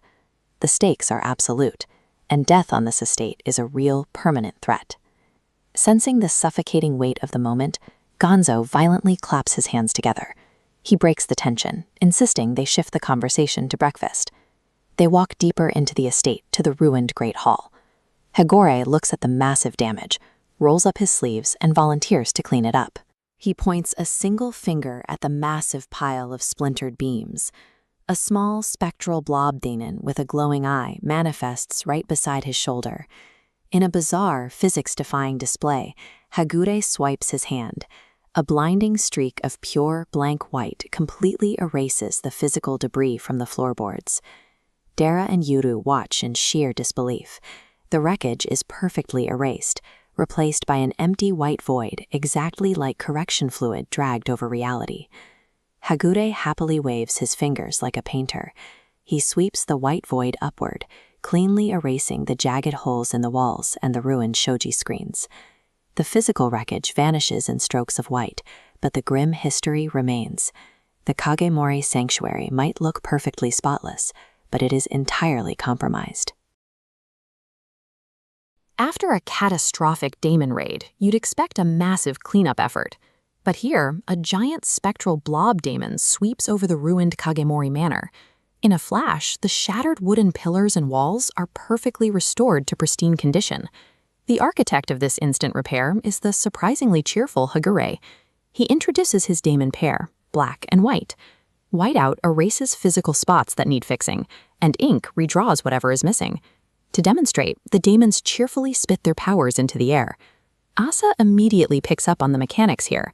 Powers like this require high-level observation and a massive amount of imagination to use effectively, which makes them the perfect toolset for Hagure's specific line of work. To Dara's absolute shock, the chubby heir to the deadly Kagemori clan is a famous manga artist. He operates under the pen name Hagure because his family is deep into organized crime, avoiding getting doxxed for their shady activities. Hagure is effectively a professional creator of happy comics living in the epicenter of a clan built on shadows and violence. As the three Kajimori half-brothers stand side by side, the family tree gets even more bizarre. You have Hagure, the elegant Asuma, and the stone-cold killer Jin. There is zero family resemblance. The birth order makes even less sense. The easygoing artist is the eldest, while Jin, the deadly, bespectacled assassin, is actually the baby of the family. Dara and Yuru stare at them in total disbelief. Asuma offers a serene, teasing smile, casually advising Dara to start kissing up to Hagure now, because as the eldest, the manga artist is technically next in line to take over the entire Kajimori clan. Hagure immediately throws an absolute tantrum. He violently shakes his head, screaming that he wants nothing to do with running a crooked mob family. This chaotic sibling dynamic masks the danger of the room. Between the tantrum-throwing artist and the quiet assassin, the Kagemoris could send a dysfunctional family dinner that hides just how quickly this environment can turn lethal. The comedic tension is abruptly broken by the arrival of breakfast. Even this is unsettling, as massive demons wearing traditional straw raincoats step into the room, effortlessly hauling oversized floor cushions above their heads for the guests. This wide view of the hall shows everyone settling in to eat. Yuru is just thrilled to stuff his face with delicious rice. But directly across the table, the mood drops below freezing. Jin pushes his glasses up and drops a heavy accusation. He stares cold-bloodedly at Dara, demanding to know if his Higashi village faction was responsible for the demon raid on the manor last night. The timing of Yuru's arrival and the attack is just too convenient. Dara doesn't flinch. He takes a slow sip of his tea, maintaining his relaxed merchant persona, and casually deflects the accusation. The polite breakfast is officially over. This is a hostile negotiation. The Kagemoris are making it explicitly clear that they are actively hunting whoever is trying to strip their control over Yuru. Seeking to shift the pressure, Dara casually turns his attention to Asa. He asks if she's getting a raw deal living under Kagemori protection. Ace's answer outlines a grim reality. Yes, they feed and educate her, but she is effectively a prisoner, only safe inside the manor walls. The moment she steps outside, she's relentlessly hunted by Higashi village assassins. Here, Asa reveals the severe physical toll of this lifestyle. The sheer, non-stop panic of surviving 24/7 assassination attempts literally ate holes into her stomach. She is a teenager suffering from severe stress ulcers. Sweating under the weight of her misery, Dara tries to pivot to logistics. He asks a highly practical question. Without proper insurance or a family registry, how on earth does she handle regular hospital visits? Asa explains she's not registered anywhere. Her mother planned to add her to the registry, but someone attacked her parents and they vanished. Dara's chopsticks pause midair. His playful persona shatters into absolute shock. He had no idea their parents were missing. Asa exists in a state of total isolation. To the Kagimoris, she is a prize to be kept behind walls. To Higashi Village, she is a target to be eliminated. In both cases, she is a tool for their agendas, not a person to be protected. That revelation forces Dara's hand. He drops the Merchant Act entirely, locks his eyes directly onto clan head Gonzo, and demands to know what the Kagimoris ultimately want to do with the twins. Gonzo answers with ruthless finality. He believes the twins only bring chaos. To stop it, his goal is to simply let the bloodline terminate with Asa and Yuru, entirely wiping out Higashi Village in the process. But the Kagimori clan is entirely fractured. Without missing a beat, Asuma and Jin smoothly reject their own leader's plan. Serenely raising his hand, Asuma reveals their agenda. They view the twins' abilities as divine blessings. They intend to hoard that power so the Kagimori clan can peacefully govern the entire world. The twins are left with zero middle ground. They can either accept Gonzu's plan for their eventual extinction or surrender to the brothers' vision of absolute global control. Right in the middle of this massive debate, Yuru loudly snaps his chopsticks together. He thanks the cook, completely ignores the world domination agendas, and points an accusatory finger directly at his sister. He is furious. He demands to know who has conditioned Asa to constantly apologize for things she didn't do. Someone has made her feel an intense, crushing shame simply for existing. Yuru completely rejects the premise of the entire room. He refuses to accept that some ancient prophecy or village bloodline means his sister has to spend her life skulking in the shadows. Sitting tall, he looks directly at every faction leader at the table. He states firmly that he has no reason to sneak around. He is not going to run. He is not going to hide. A wild grin breaks across his face as he issues a final, open threat. Whoever wants his head can come and get it. He plans to beat back every single assassin they send and wring them dry for the truth. Yuru is finished being a pawn. By inviting every faction to attack him at once, he stops playing defense and forces his enemies to react to him for the first time. Yuru isn't interested in making it easy for his enemies. He's standing firm in the Kagimori manner, stating plainly he won't run or hide. If anyone wants his head, he'll be waiting. He intends to fight back and squeeze them for information.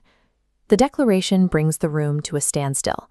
The Kagimori brothers and bodyguards sit in silence, seemingly unsure how to process a boy from the mountains inviting a shadow war to breakfast. Asa is the one to break it. She snaps, screaming at the top of her lungs and calling him a complete idiot for being so reckless. Her anger is built on a decade of trauma. She knows the suffocating fear of being hunted by assassins, and she begs Yuru to understand that running away isn't a sign of weakness. It's a way to actually value his life. However, Yuru's refusal to hide does more than just challenge her. By standing his ground, he is effectively offering to shoulder the terror she's been facing alone, finally giving her a partner in a struggle she's carried for 10 years. His demons, left and right, are clearly impressed. They exchange toothy grins with Gabi, watching their new master take control of the room. The tension in Asa's shoulders finally drops. She lowers her head in quiet gratitude, acknowledging that she no longer has to be the only one protecting their family's future. Gonzo Kagimori sees an opportunity in the silence. He offers Yuru a permanent place within the clan, promising absolute safety and every resource needed. Yuru rejects the offer immediately. He can never see eye to eye with those who brought violence to his home. These high walls are meaningless to him. He chooses the uncertain road over comfort built on the ruins of his past. He's going his own way. Yuru plans to search for their parents on his own terms, relying on Dara to navigate the dangers outside the compound. Asa drops to her knees on the tatami, bowing deeply to Dara and the massive deities. She has no power to stop Yuru, so she resorts to pleading with his guardians to keep her brother safe. Jin Kagimori escorts the group to the massive wooden gates of the estate. He stops at the threshold, noting that the protective barrier ends right at the gate's edge. Yuru looks back at the walls with a grim realization. While the estate is luxurious, Asa can't leave. In his eyes, she has simply traded a cell on the mountain for a cage made of stone and tile. Trying to lighten the mood, Asa squeezes in next to Yuru. She pulls out her phone, determined to get a selfie with her brother and his new Daemons before they go. The photo is a bust. Since Daemons are spirits, they're completely invisible to the camera, leaving Yuru and Asa standing alone in a confusingly empty shot. But Asa has something else to show him. She flits to her gallery to a different image, and Yuru's expression instantly changes. On the screen are their parents, alive and smiling in modern clothes. Seeing them in a digital photo makes their survival a physical reality. 10 years of agonizing silence are replaced by a tangible goal, proof they are out there, waiting to be found. Asa suddenly realizes she doesn't even have an address for her brother. When she asks, Yuru can barely even pronounce the name of the prefecture where he's staying. Jin offers to set up a secure email or phone link through the Tadera clan, but Dara shuts him down. He's not about to give the Kagemori family a digital footprint they can use for tracking. Yuru suggests smoke signals as a workaround. Jin has to remind him that modern fire safety laws make that a bit difficult in a city. Instead, Jin hands over a business card for a girls' bar called Love and Sincerity. It's a family business, and they can use it as a secure, analog drop-off point for messages. Dira accepts the deal, mostly just to exploit a free bar tab. But the resulting arrangement says it all. In an era of instant tracking, the only way these two groups can talk is by leaving paper notes in a crowded bar. With the bar as their point of contact, the group turns to leave. They prepare to step past the gates and back into the line of fire. Asa calls out his name one last time. She needs to tell him the truth before he's gone, and her voice is thick with the weight of a decade of secrets. She shouts across the courtyard that their parents were heartbroken the day they escaped. They never wanted to leave him behind. Granny Yamaha had interfered, forcing them to choose between saving one child or losing both. Their true hope had always been to get away as a complete family. The lie that he was simply abandoned has finally collapsed. Instead of feeling unwanted, Yuru is left with the shock of a family actively stolen from him, a revelation that hits exactly as he steps back into the line of fire. The tense standoff at the Kagemori Manor finally settles, ending with Yuru offering a casual, dismissive wave goodbye to Asa. But before he can even take a few steps toward the gate, Asa sprints forward and tackles him in a surprise back hug. For a hardened mountain hunter, letting someone sneak up from behind is a fatal error. Yuru goes completely rigid, face-planting into the dirt as his hyper-vigilant survival instincts utterly short-circuit in sheer panic. Her parting words echo in his head. The hardened mountain hunter's stoic facade finally crumbles. Tears well up in his eyes as he finally accepts that this girl is his true little sister. The protective wall Yuru built to survive the mountain has fallen. He stands in the open, vulnerable, and acknowledging his family for the first time. Back at the manor gates, Jin Kagemori issues a strict tactical order to his family. No one is to tail the departing group. Establishing trust is their top priority. Not everyone agrees with this hands-off approach. Hagure voices absolute concern that left and right, two massively powerful demons meant to be locked in a stalemate by a third party, are now wandering off into the city in the hands of a single, vulnerable teenager. His brother, Asuma, doesn't bother arguing. In an act of silent defiance, he narrows his pale eyes and deploys a spectral moth demon. The delicate phantom flutters out of the estate and locks onto Yuru's group, tracking them from high above as they stroll into the city. Precisely as Yuru drops his emotional guard, a new, invisible net of magical surveillance tightens around him, instantly raising the stakes of his descent into modern society. Ignorant to the tracker overhead, Dara decides it's the perfect time for a social studies lesson, throwing the ancient demons and the isolated mountain boy directly into the deep end of Tokyo. What follows is a whirlwind of pure panic. They howl at water buses, stare at the sky tree, and recoil from subway gates. They even scream in collective terror as a monorail glides overhead. By the time they hit the horse races, the screaming continues, But now it's just Dara, sobbing pathetically amidst a sea of torn bedding slips. It's a hilarious sequence, but it paints a stark picture. Yuru is entirely unequipped to navigate the basic infrastructure of the modern world. He is a complete alien here. Yet, beneath the confusion, his brain is still firmly wired for survival. Stepping away from the track, Yuru pivots to logistics, asking the cost to buy the winning horse and an ox for daily transport. When Dara takes them to a massive hardware store for arrow supplies, Yuru earnestly asks if they sell whole deer so he can boil the hide for glue. Dara quickly explains that doing this in a modern apartment will cause immediate complaints. At checkout, the unblinking intensity of 4 lethal predators staring down a simple barcode scanner thoroughly creeps out the poor cashier. And when shopping for clothes, Dara recommends a pair of black boxers specifically because they make the blood of your enemies harder to spot. Yuru dismisses them, preferring his traditional loincloths. He might not know how a subway works, but Yuru still processes every modern convenience strictly through the lens of lethal utility and combat readiness. The moment they step out of the store, the confused tourist vanishes. Yuru's demeanor turns ice cold as his focus shifts back to his previous life. He recalls the many times he was ambushed while hunting alone on the mountain. He killed his attackers, buried them in the woods, and never questioned their origin until now. Walking through the city, Yuru notices the locals' hands. In Higashi village, elders have permanently stained nails that no scrubbing can remove. His attackers had perfectly clean hands. They were city dwellers, sent specifically to the mountain to kill him. These bandits were modern assassins dispatched to stage his death. The village elders used these outsiders to maintain their own control over the power of Seal. Dara's expression darkens as he confirms the grim reality.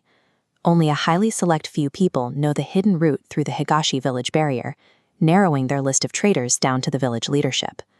Left cracks her knuckles, eager for a fight. Dara agrees, noting that the spoils of the hunt go to whoever secures the best position. But before they can plan a counterattack, Yuru freezes. Amidst the noise of the shopping center, his mountain intuition flares up. Looking through the crowd, Yuru identifies 3 pursuers currently tracking their movements. Dara smirks, confirming the count. Yuru has applied his mountain tracking skills to the city streets, transforming a busy shopping center into his new hunting ground. Far from the Kagamori estate, a busy city street seems like the last place someone would look for a target. But even in the middle of a crowd, Yuru and Dara are being watched. Dara's bright floral shirt makes him stand out, but he subtly identifies 3 people tailing them. Yuru is confused by Dara's lack of concern, pointing out he just walked into a magical painting at the Kagamori compound, basically a floating wanted poster. Dara explains that he was resigned to being identified the moment they entered the compound. He assumes a mansion of that size is saturated with hidden security cameras, watching visitors like turtles poking their heads out of their shells. Since they can't stay hidden from the cameras or the tails, they simply keep moving. They've accepted the surveillance as a part of doing business in the city. Back at the Kagamori Manor, the surveillance data is already being sorted. Asa is staring at the photos she took earlier, but her focus isn't on intelligence gathering. She finds Dara's grinning face distracting. Instead of handing the photo over as is, she opens a photo editing app to crop him out of the frame entirely, leaving only her brother Yuru. Jin Kagamori approaches, looking for a clear shot of Dara, a key person of interest. Asa presents her edited version, insisting she didn't get a photo of anyone but her brother. Even when Jin points out that Dara was right there in the shot, Asa refuses to cooperate. She tells him she will only share footage of Yuru, prioritizing her loyalty to her brother over the clan's information gathering. Jin is forced to send his own bodyguards to check the exterior cameras for the footage Asa is hiding. The clan's intelligence report is now missing a primary target because Asa found him annoying. The investigation moves to the Kagamori clinic, where the captured assassins are being questioned about how they managed to infiltrate the estate so easily. One of the assassins explains their route, claiming they didn't have to force their way in. She says they simply walked through the west gate because it was already standing open. The room goes quiet. Jin raises his hand to stop the interrogation, asking her to repeat exactly which gate she used. The clan head, Gonzo, steps in to clarify.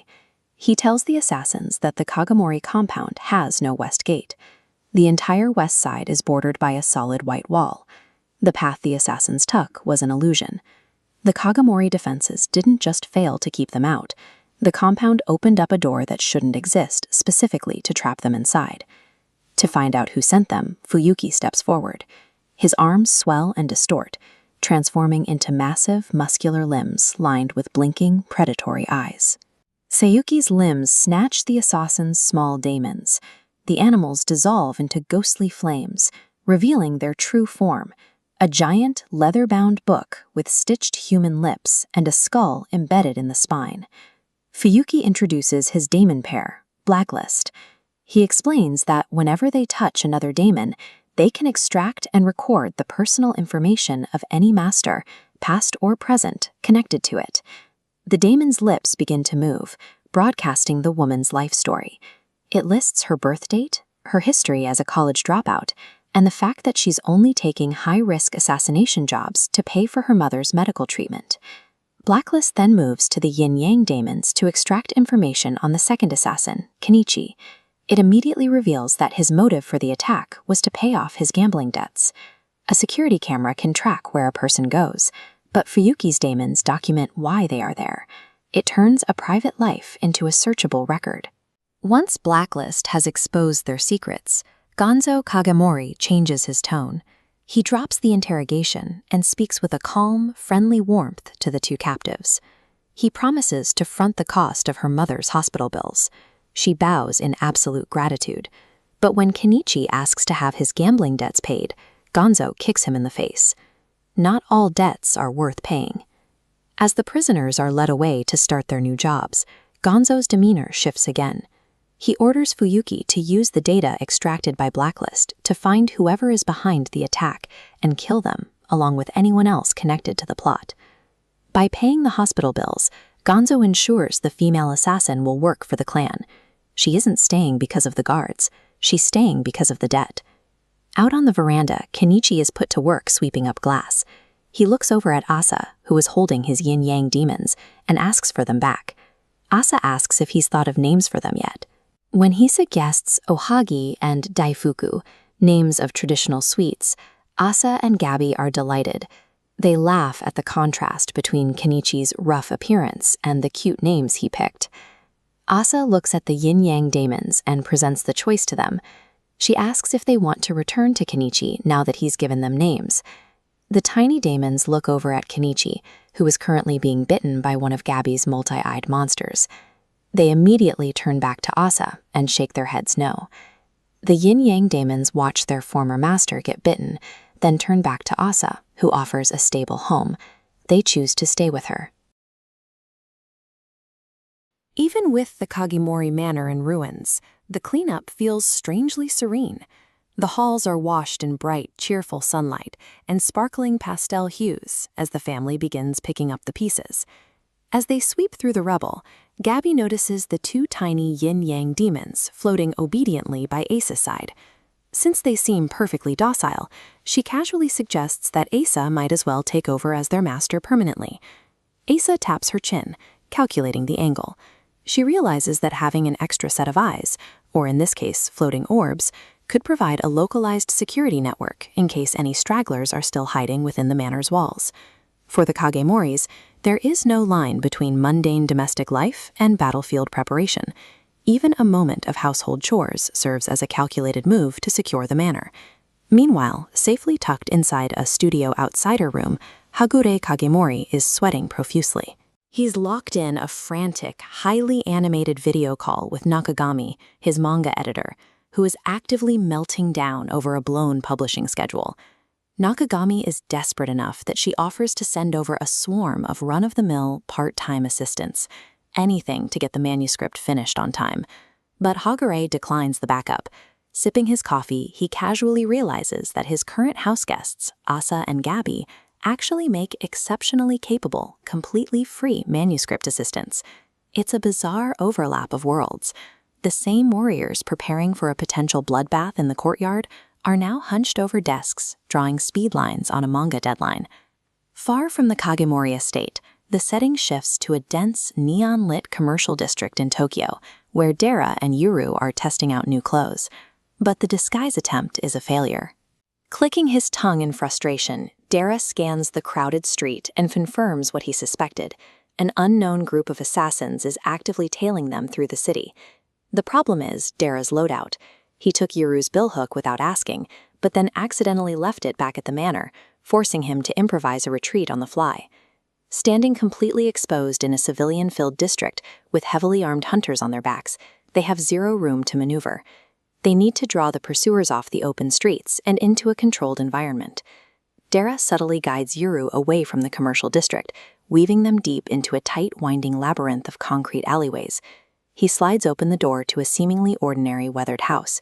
Inside is a pristine, high-tech armory, lined from floor to ceiling with assault rifles, handguns, and explosives.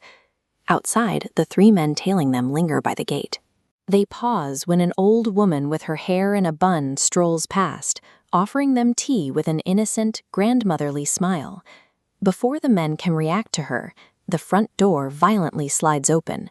Dara steps out with a semi-automatic handgun and unleashes suppressing fire, forcing the terrified hunters to hit the dirt. Dara turned the urban maze into a funnel, marching them directly into his kill zone. The air around the men warps with a deafening crack. The concrete alleyways of Tokyo instantly vanish, replaced by a massive, hyper-saturated grassy plain, stretching endlessly beneath a clear blue sky. Dara lowers his weapon to explain exactly where they are. They have been pulled into a lost house, a phantom dimension generated and controlled by a pair of Tadera clan demons. To prove his point, one of the hunters bumps his foot into something hard. Half buried in the tall grass are the human skulls and rotting suits of previous trackers who were trapped in the maze and starved to death. Dara never planned to win a straight gunfight.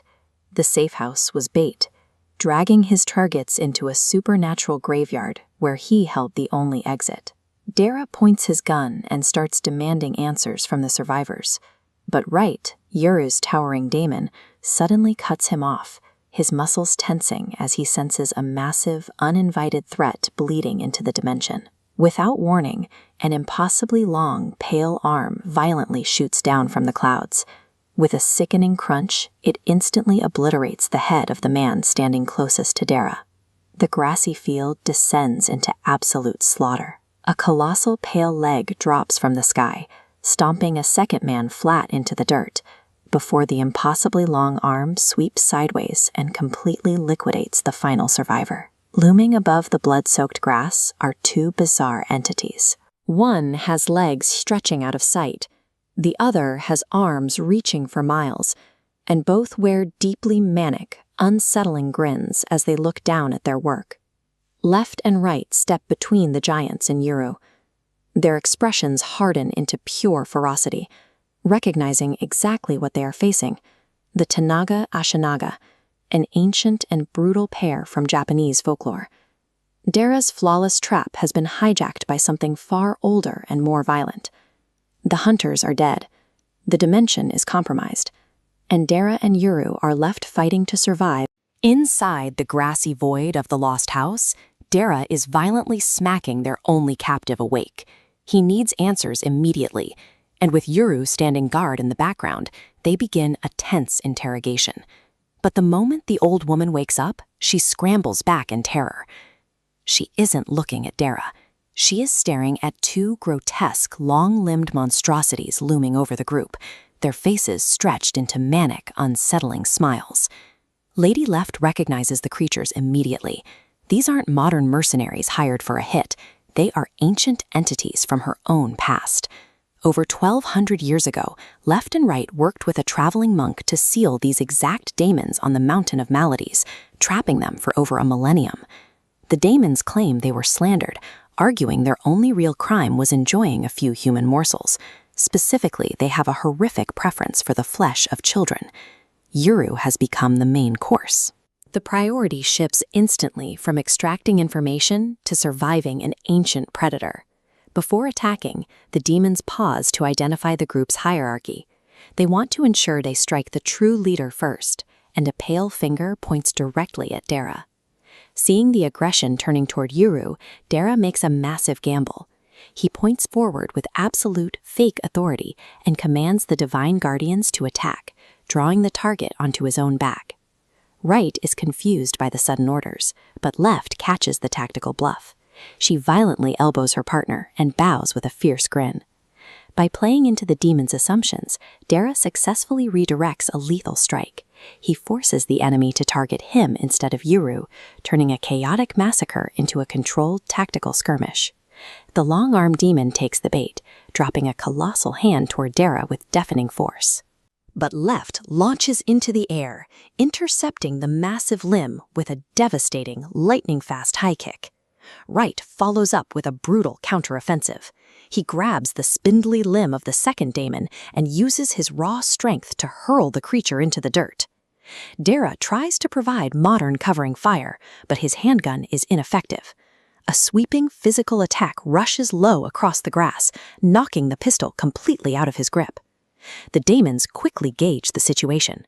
Without the seal or the monk to restrain them, the divine guardians are fighting at a fraction of their historical tower. Raw strength won't win this battle. Surviving this onslaught relies on their ability to outsmart rather than overpower the enemy. As the monsters clash, Dara slides back to regroup. He drops his bluffing persona for a moment, revealing his only actual motivation is fulfilling a promise to keep Yuru safe. Dara pivots his focus back to the captive woman. Yuru steps up beside him, holding his steel hatchet with an unblinking stare. The psychological pressure is too much. The woman breaks, confessing her allegiance to the Kagemori clan and their second son, Asuma. Asuma's involvement points to a betrayal from within. This ambush was no random encounter with rogue spirits. It was a targeted strike authorized from the Kagemori family hierarchy. The old woman remembers Asuma's precise instructions. The elegant second son wanted the group captured, but demanded Yuru remain unharmed. As she speaks, a spectral white butterfly flutters peacefully through the lost house, acting as a supernatural surveillance tool observing them in real time. Miles away, Asuma sits perfectly still on the tatami mats. He is completely detached from the violence he just ordered. Looming behind him is a terrifying white-feathered demon with vicious talons, confirming the hidden power he commands from his manner. Yuru and Dara's desperate fight for survival is just a single move on Azuma's vast chessboard. Yoro builds his strategy around a single tactical observation.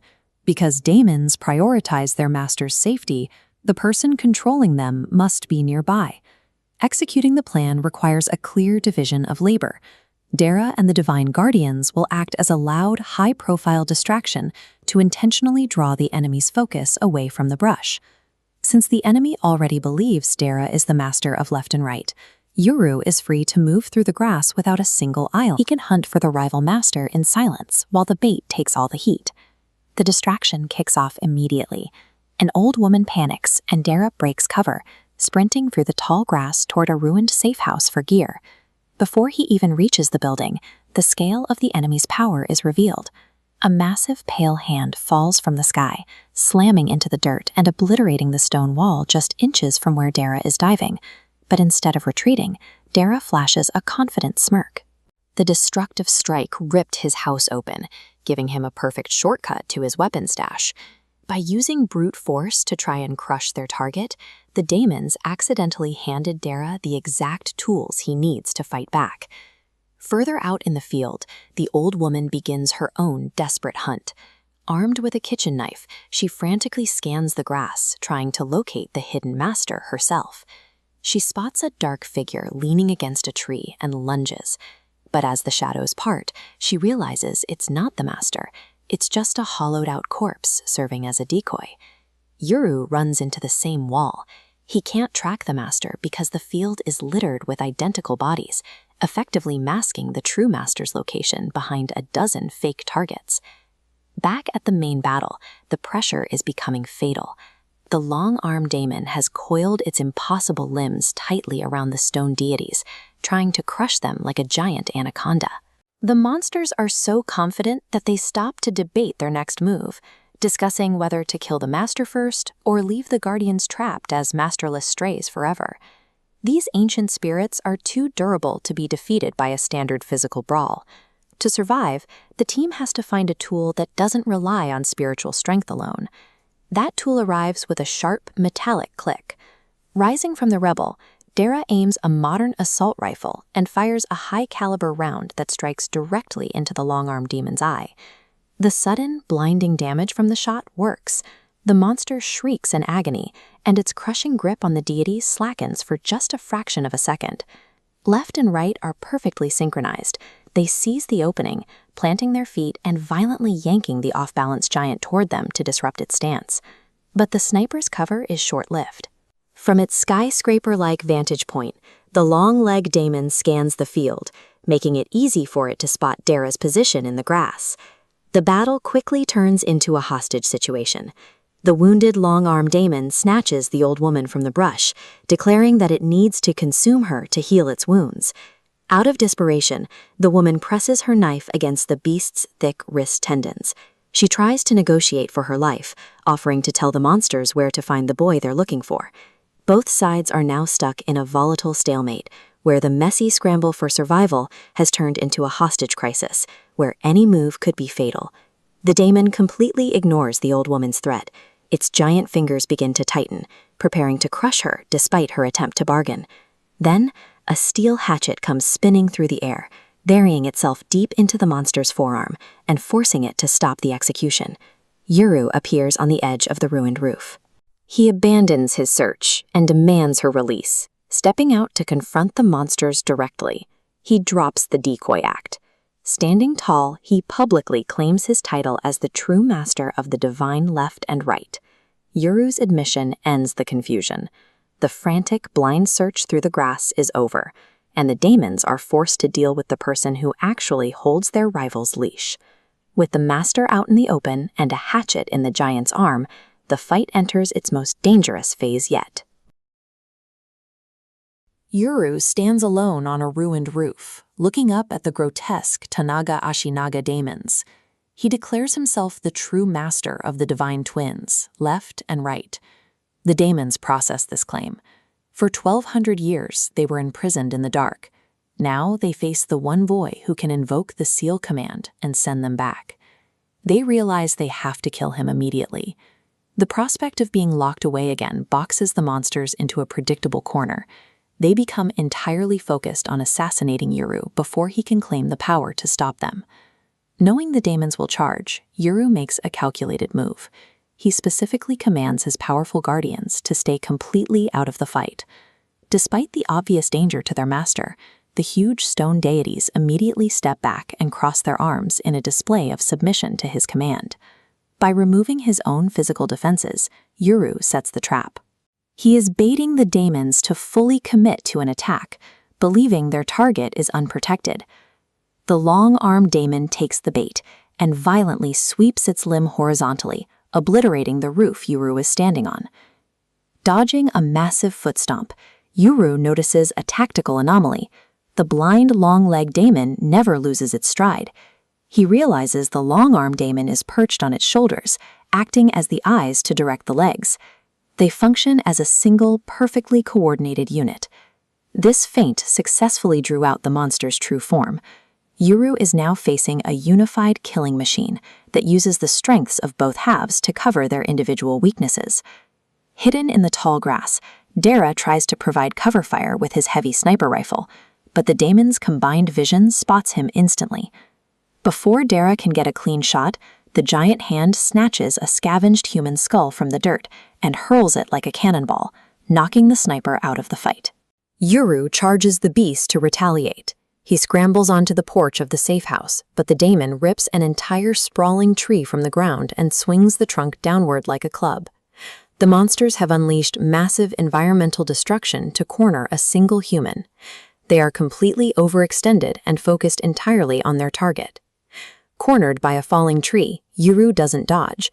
He locks eyes with the Daemon and sharply thrusts his empty hand towards its face. The giant monster flinches. Its eyes bug out as it waits for the magical impact of the seal command. This gesture uses the Daemon's deepest psychological fear to paralyze them physically at the exact moment they are fully exposed. The raised hand was actually a signal. From the shadows, the true Komainu beast forms of his guardians launch themselves into the air, delivering a synchronized ambush. The sheer force of the massive lion dogs sends the monsters flying backward, crashing heavily into a deep body of water. Before the drowning Daemons can resurface, Left leaps directly above them. Mid-air, she transforms into a solid stone statue, using gravity to crush the submerged enemies. The parasitic unification of the Tanaga-Ashinaga Daemons gave them physical power, but Yuru dismantled them through tactical mastery and the disciplined loyalty of his guardians. The devastating weight of the divine Left in her solid stone form crashes directly into the submerged demons, obliterating their position in a massive strike. In this right panel, we see the aftermath. The long-legged demon scrambles out of the crater, dragging its partner's upper half. They don't get far. Dara tracks the beast through his sniper scope before firing a lethal, silenced shot. Here in the top left, the final piece of the monstrosity hits the dirt with a heavy thud, neutralizing the threat. Towering mythological entities can be systematically brought down when overwhelming supernatural power is paired with precise human tactics. This image shows Left reverting to her human form to pull these ancient, tightly bound wooden sticks out of the muddy wreckage. These relics are steeped in residual spiritual energy. Had the demons used this power for good, they might have reached renown reserved for gods. Looking at the top panel here, Yuro explains his deduction. He realized that if opening a fist activated break, then closing a palm into a fist must be the locking gesture for seal. His bluff in mimicking that gesture terrified the massive Daemons, breaking their coordination and leaving them vulnerable. Against ancient entities, human ingenuity and a psychological trick are as lethal as raw physical damage. Miles away at the Kagamori estate, Asuma receives a silent message via a spectral butterfly. Shifting focus, Yuru stalks the ruin's perimeter until he finds a section of the wooden porch left untouched. Peering beneath the floorboards, he spots two panicked eyes staring back at him from the shadows. Moving right, Yuru points his hatchet into the dark and orders the hidden master to step out. Neutralizing the daemon removed the immediate danger, but securing the master is necessary to find out who sent them. The figure crawling into the sunlight is Ken Tadera, a trembling boy in an oversized jacket with his hands raised in surrender.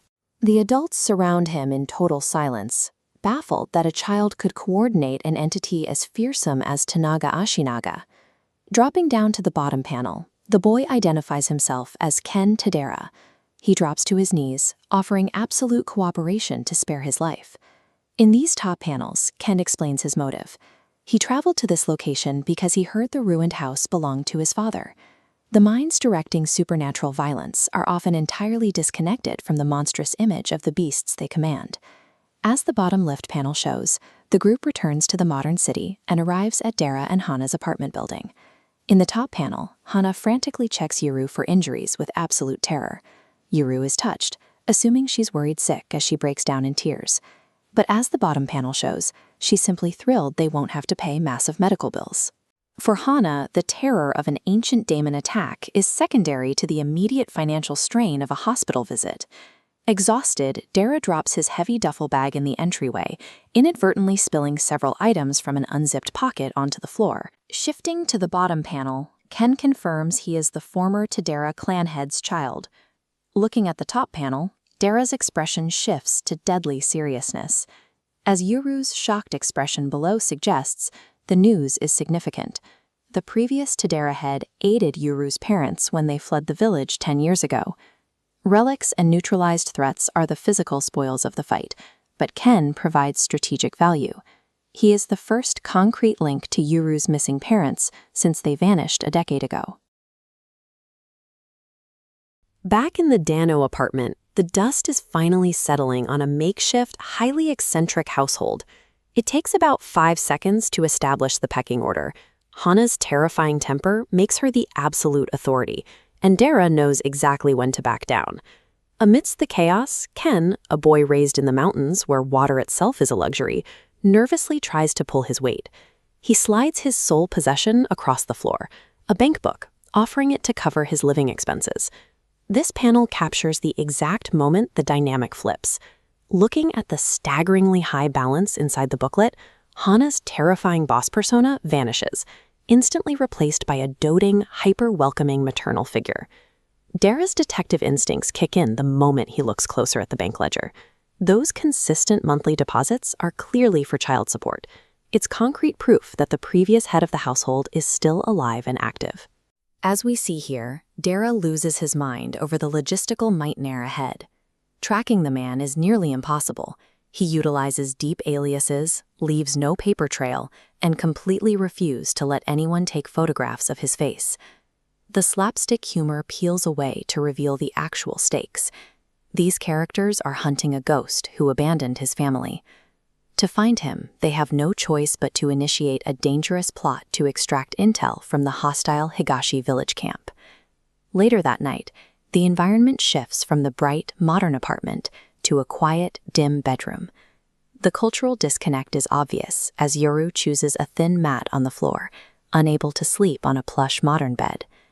The comedic energy of the apartment is entirely gone. The two boys lie in the dark, staring up at the ceiling in heavy silence, deeply bonded by the mutual isolation of their fractured families. Ken finally admits the heartbreaking reason he needs to find his father. It isn't for a joyful reunion. He has to be the one to look the man in the eye and deliver the news of his mother's death. Out in the starkly lit kitchen, Dara places a heavy, white ceramic urn onto the table. It holds Ken's mother's ashes, still waiting for a final resting place. Despite the warm baths and modern safety of the city, these children are carrying the physical weight of grief. They are alone, searching for parents who disappeared into the shadows or died, leaving them behind. Miles away, in the dead of night outside the traditional Kagemori compound, the tension spikes. Jin meets up with Makoto, flanked by her deceptively cute, fluffy Daemons. Don't let the plush exterior fool you. Midori, the panda daemon, eagerly explains its grotesque specialty, abducting targets by stretching out like a massive net and wrapping them completely inside a giant tanuki scrotum. In this sequence, Asa recoils in unadulterated disgust. She violently hugs her own yin-yang daemons, completely horrified by the anatomical reality of the panda's kidnapping technique. Urgent tone. Jin cuts the bizarre conversation short to point out a localized crisis. An entire architectural section of the estate perimeter, the heavy west gate, the large stones, the loquat trees, has vanished without a single trace. They immediately rule out the obvious suspect. If Hagure-sensei's artistic daemon had drawn over the gate, it would have left a distinct, lingering black and white visual signature. The wall in front of them is perfectly clean. Running his hand over the blank surface in this panel, Jin discovers the physical impossibility left behind. An unnatural, razor-thin seam cut completely straight down the solid wall. The Kagemori clan's physical sanctuary has been compromised. Someone has the power to reach through their defenses and silently slice solid architecture right out of reality. We cut away to the sterile opulence of a high-rise hotel suite. The imposing, scarred Shingo refuses to set foot near the Kagemori compound, too paranoid to risk their intelligence-gathering demons pulling his personal info. Shingo violently erupts over Asuma's failure to capture the twins without a fight. Tired of waiting, the uncle demands a lethal escalation: assassinate the current family head to clear the path to power. This sequence highlights Shingo's darkest contingency plan. He orders his nephew to illegally seduce the 16-year-old Asa to seize her power. Notice the stark visual contrast: Shingo screaming aggressively, while Asuma absorbs the vile command with an unyielding, polite grin. Shingo's demands highlight the most lethal element of the Kagemori world, the cold, calculating ambition shared by blood relatives. Asuma politely excuses himself from the suite. But as seen here, he casually drops a small, ornate pouch onto the hallway carpet, releasing a single spectral white butterfly into the air. Look at the manifestation in this panel. Inside the locked, supposedly secure suite, that single ghostly butterfly suddenly divides into two identical insects right behind Shingo's back. Without a sound, an elite top-knot assassin materializes directly from the bathroom shadows, holding a fully drawn katana inches from the unsuspecting uncle. It's a sharp, brutal execution of strategy. In a war fought on multiple fronts, trusting your own family is the absolute fastest way to get yourself killed. Exasperated residents, welcome to the Donna residence. It's a bright, cramped, modern tatami mat apartment, and right now, Hana sits on the floor, clutching her pets in sheer, deadpan exhaustion. Inside her head, Hana is screaming. She's an ordinary, odd-jobbing retainer who just wants to obsess over action star Jason Statham. Instead, she's been strong-armed into a sudden, forced marriage with her coworker. Look at the absurd reality of her living room. She's trapped with her newly minted husband, Dara, a rugging mountain boy named Yuru, two towering, heavily muscled deities, and a random 13-year-old kid. She's currently outlining exactly why she's furious. Dara picked up a secret child with massive emotional baggage, a gambling habit, and completely worthless real estate. Dara can only sit there sweating under her absolute judgment. How did coworkers end up in a comedic domestic standoff with gods and orphans? To make sense of it, we have to look back at the supernatural chaos and political treason of the last 24 hours. We rewind to an endless, grassy void. This is a lost house, a ruined traditional structure isolated beneath a pale sky, following a horrific battle. Among the survivors is that 13-year-old boy. He introduces himself as Ken Tadera, son of Rue Tadera. For Dara, the math hits him like a truck. Rue is Dara's father, making Ken his long-lost half-brother, separated by a massive 22-year age gap. Ken drops another piece of intelligence. While hiding during the fight, he overheard the group talking. He casually mentions he knows Yuru is the missing twin from Higashi Village. Ken's father, Rue, is the exact person who taught Yuru's parents the secret escape route. Yuru snaps. He lunges, pressing his steel hatchet terrifyingly close to the young boy's face, demanding answers. Dara frantically pulls him back, realizing instantly that if the village learns about this, the entire Tadera clan will be branded as Kagemori spies. One absent father buried a dangerous secret years ago. Now, that secret has collided in the present, linking two fractured families and putting all of their lives and political standing at immediate risk. The chaos is interrupted by the last surviving Kagemori assassin. The old woman raises her hand and proposes a deal. Since they spared her life during the battle, she will conveniently forget everything she just heard and keep their secrets from clan head Asuma Kagemori. Yurin accepts immediately. His logic is chillingly simple. She isn't actively trying to kill them anymore, so he sees no point in cutting her down. His fierce glare vanishes into total nonchalance. He even offers to help the assassin bury her dead comrades. He isn't doing this out of profound respect for the fallen. In the harsh environment of his mountain village, leaving bodies unburied risks a plague that could wipe out everyone. Tara takes a different approach.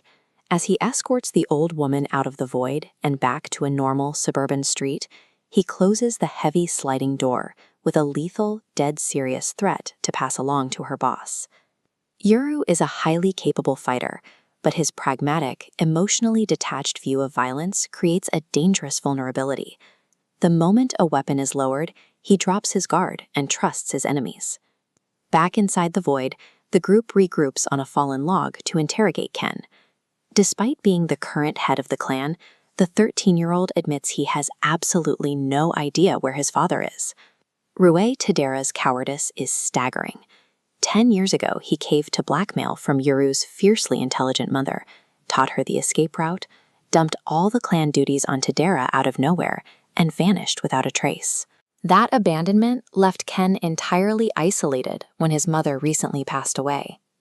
Desperate for strength to survive on his own, Ken tracked down and contracted the sealed Tanaga Ashinaga demons, only to realize too late that they were overwhelmingly evil. Every single piece of this current crisis, the rogue Daemons, the stranded orphan, the impending political fallout with the Kagemori clan, stems directly from Rue Tadera running away from his responsibilities. Which brings us sharply back to the present day in the cramped Dano apartment. Hana has meticulously pieced together this chaotic 24-hour timeline of gambling, fighting, and kidnapping. Looking at his newly discovered half-brother, Dara drops his usual casual demeanor. He shifts into the role of a responsible guardian, stating that their newlywed family has no choice but to take Ken in. Hana furiously objects, screaming that she hates children. Yuru tries to help, cheerfully supporting the adoption by brutally misusing modern buzzwords like declining birth rate and praising the benefits of child labor. Hana groans. She points out the fatal flaw in Yuru's survival logic. He categorizes strangers as trustworthy just because he doesn't sense any immediate hostility from them. She gives him a physical demonstration, flashing behind Yuru to lock him in a bone-tight chokehold. As he gasps, she explains, zero hostility right now doesn't guarantee she won't change her mind and snap his neck tomorrow. If Yuru wants to survive the hidden threats of the modern world, he has to unlearn his mountain logic and adopt Hana's paranoid pragmatism. Through force, frustration, and shared secrets, this dysfunctional, highly dangerous group has officially cemented itself as a necessary family unit.